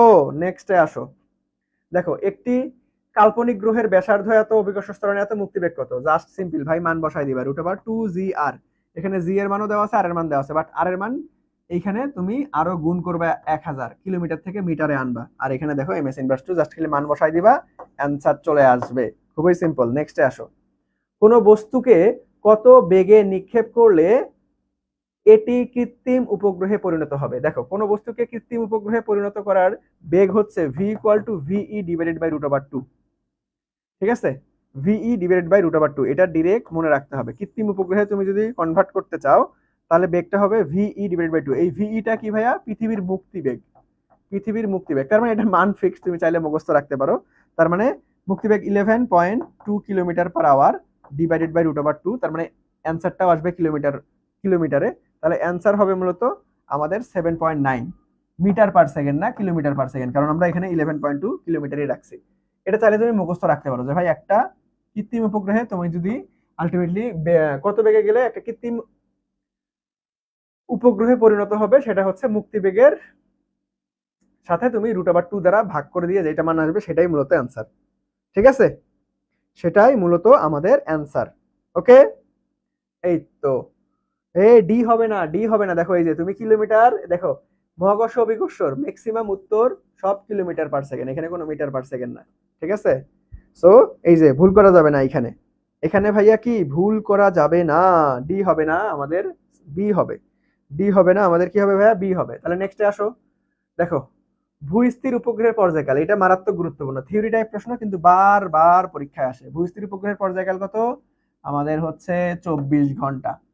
তারপরে নেক্সটে আসো ভাইয়া। তাহলে দেখো এখানে কি বলছে যে ভাইয়া পার্কিং কক্ষপথ কি? ভূস্থির উপগ্রহের কক্ষপথকেই পার্কিং কক্ষপথ বলে। মনে রাখবা এই দুইটা প্রশ্ন খুবই গুরুত্বপূর্ণ, যে কোনো একটা বোর্ডে হুবহু কমন চলে আসবে, এই পার্কিং কক্ষপথ এবং ভূস্থির উপগ্রহের পর্যায়কাল। ঠিক আছে, সো নেক্সটে আসি। এই যে দেখছো, দেখতে দেখতেই শেষ হয়ে যাবে। এটাই হচ্ছে আজকের ক্লাসের আমাদের লাস্ট প্রশ্ন। এটাই হচ্ছে আজকের ক্লাসের লাস্ট প্রশ্ন। দেখি সবার আগে কে পারো, দেখি ভাইয়া সবার আগে তোমরা কে পারো। ওকে, তো দেখো কৃত্রিম উপগ্রহের পৃথিবী পৃষ্ঠ হতে পৃথিবীর ব্যাসার্ধে আর সমান উচ্চতায় ঘুরলে এর বেগ কত হবে? এর বেগটা মূলত কত হবে সেটা তোমাকে বের করতে বলছে ভাই। এখন কৃত্রিম উপগ্রহের বেগ নির্ণয়ের সূত্র জানতে হবে, √g(m), যেহেতু উচ্চতা বলছে তার মানে r+h, উচ্চতা না থাকলে শুধুমাত্র আর হইতো। ঠিক আছে, তাহলে দেখো এখন কত আর ব্যাসার্ধ পরিমাণ, তাহলে h এর মান দেখো, এই যে পৃথিবীর ব্যাসার্ধ পরিমাণ সমান উচ্চতা, তাহলে h = r, তাহলে gm r+r, তাহলে 2r হয়ে গেল। তাহলে দেখো এই gm টাকে ভাঙাও। দেখো আমরা কি জানি যে g = gm divided by r², না? তাহলে gm আর গুণ করে দাও, gr² হচ্ছে না ভাইয়া? তাহলে দেখো এখানে এই gm এর জায়গায় gr² বসাও, তাহলে gr² ডিভাইডেড বাই 2r, তাহলে এই আর একটা কাটা, তাহলে আমাদের কত আসতেছে ভাইয়া?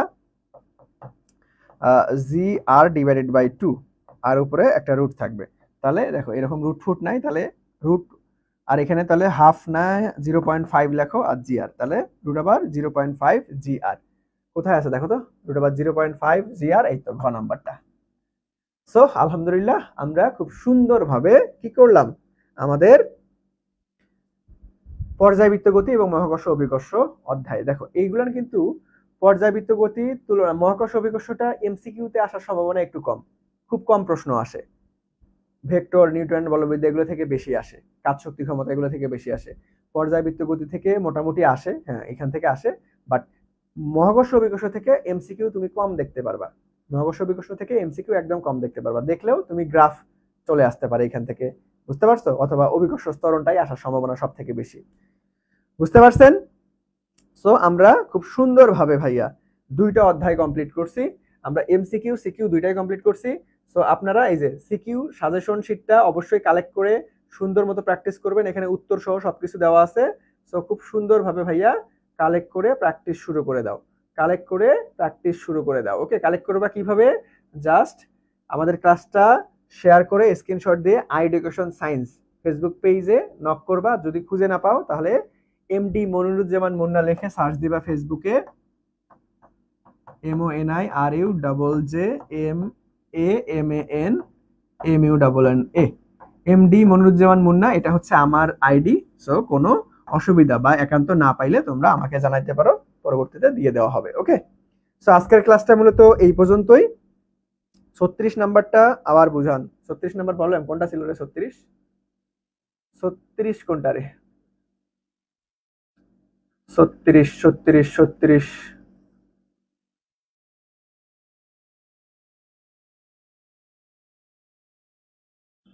36, এই তো 36 বুঝো নাই?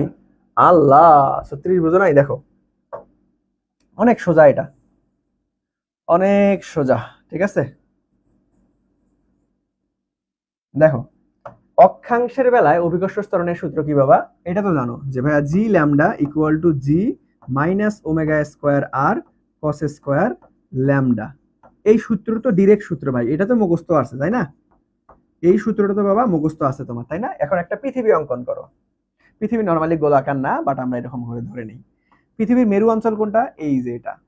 বিষুবীয় অঞ্চল কোনটা? এটা। তাহলে আমি যদি বিষুবীয় অঞ্চলে ধরি তাহলে ল্যামডার মান কত হবে বলো দেখি? তাহলে বিষুবীয় অঞ্চল, ভাই বিষুবীয় অঞ্চল তো এখানে কোনো কোণই উৎপন্ন করে নেই, তাহলে বিষুবীয় অঞ্চলে ল্যামডার মান কত? 0। আর মেরু অঞ্চল দেখো এখানে সবসময় ভূমি থেকে কোণ নিতে হয়, তাহলে মেরু অঞ্চলের বেলায় কত আসতেছে? এই যে 90 ডিগ্রি, তাহলে ল্যামডার মান হচ্ছে 90 ডিগ্রি। তাহলে চলো আমরা মেরুতে জি এর মান কত পাচ্ছি সেটা আগে দেখে নেই, জি ল্যামডা। তাহলে মেরুতে 90, তাহলে cos 90 ডিগ্রি মান কত? 1। তার মানে এখানে সূত্র আসবে জি মাইনাস ওমেগা স্কোয়ার আর। কেন cos লিখলাম না কেন? কারণ cos 90 ডিগ্রি মান তো 1 বাবা, 1 কে স্কোয়ার করলে 1ই হয়, এই জন্য লিখি নাই। আবার বিষুবীতে আসো, বিষুবীয়তে আসো, তাহলে জি ল্যামডা, ল্যামডা মান কত এখানে? 0। তাহলে 0 যদি হয় ভাইয়া, তাহলে cos 0 ডিগ্রি মান হচ্ছে কত? এই দাঁড়াও, আমি কি ভুল করলাম? ত্রিকোণমিতিক মানটা cos 0 ডিগ্রি মান তো 1, cos 0 ডিগ্রি মান 1। দেখো এইখানে হবে হচ্ছে জি মাইনাস ওমেগা স্কোয়ার আর, আর cos 90 ডিগ্রি মান কত? 0। তার মানে এইটা পুরোটাই ভিনিশ হয়ে যাবে, এটা তো ত্রিকোণমিতিক অনুপাত। দেখো মানটা, তাহলে দেখো এখন তোমাকে বের করতে বলছে মেরু অঞ্চল অপেক্ষা বিষুবীয় অঞ্চলে অভিকর্ষ ত্বরণের মান কত কম। তাহলে দেখো মেরু অঞ্চলে পাইলাম হচ্ছে জি, আর বিষুবীয় অঞ্চল পাইলাম জি মাইনাস ওমেগা স্কোয়ার আর। তাহলে কত কমতেছে ভাই এখানে? মাইনাস ওমেগা স্কোয়ার আর না, এতটুকু কমে যাচ্ছে। তাহলে কতটুকু কমতেছে? ওমেগা স্কোয়ার আর পরিমাণ কমতেছে। বুঝছো? বুঝছো ভাইয়া? বলেন তো ক্লিয়ার কিনা? আহাদ বুঝতে পারছো ভাইয়া? বলো এখন। ভাইয়া সিকিউ এর ক খ কি দিবেন না? সিকিউ এর ক খ, সিকিউ এর ক খ, সিকিউ এর ক খ, আচ্ছা দিয়ে দিব না। বাট সিকিউ এর ক খ এগুলো থেকে সিকিউ নরমালি হচ্ছে জাস্ট সিলেক্টিভ কয়েকটা পড়লেই হয়, ঠিক আছে? আমি তো বউ দিয়ে দিব, যাও। ওকে ওকে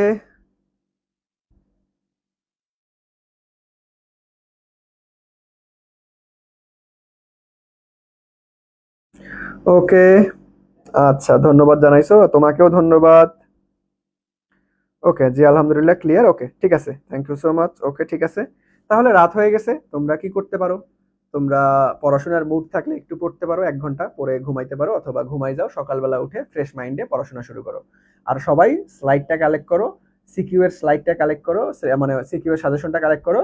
তারপরে সকালবেলা উঠে খুব সুন্দর মতো 2-3 ঘন্টার মধ্যে পুরোটাই রিভিশন দিয়ে ফেলবা। ওকে, সো আজকের ক্লাস এই পর্যন্তই। কালকে তোমাদের সঙ্গে দেখা হবে ইনশাল্লাহ 5:30-এ। দেখো রুটিনটা দেখে নাও, কালকে দেখা হবে কয়টায়?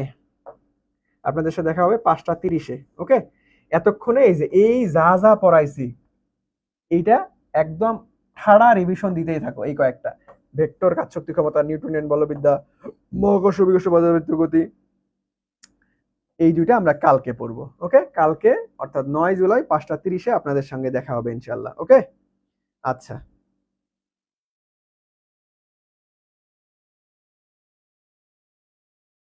সো সবাইকে আল্লাহ হাফেজ, আসসালামু আলাইকুম, টাটা, বাই বাই। আগামীকাল কয়টায় ক্লাস? ওই যে 9 জুলাই 5:30-এ ক্লাস।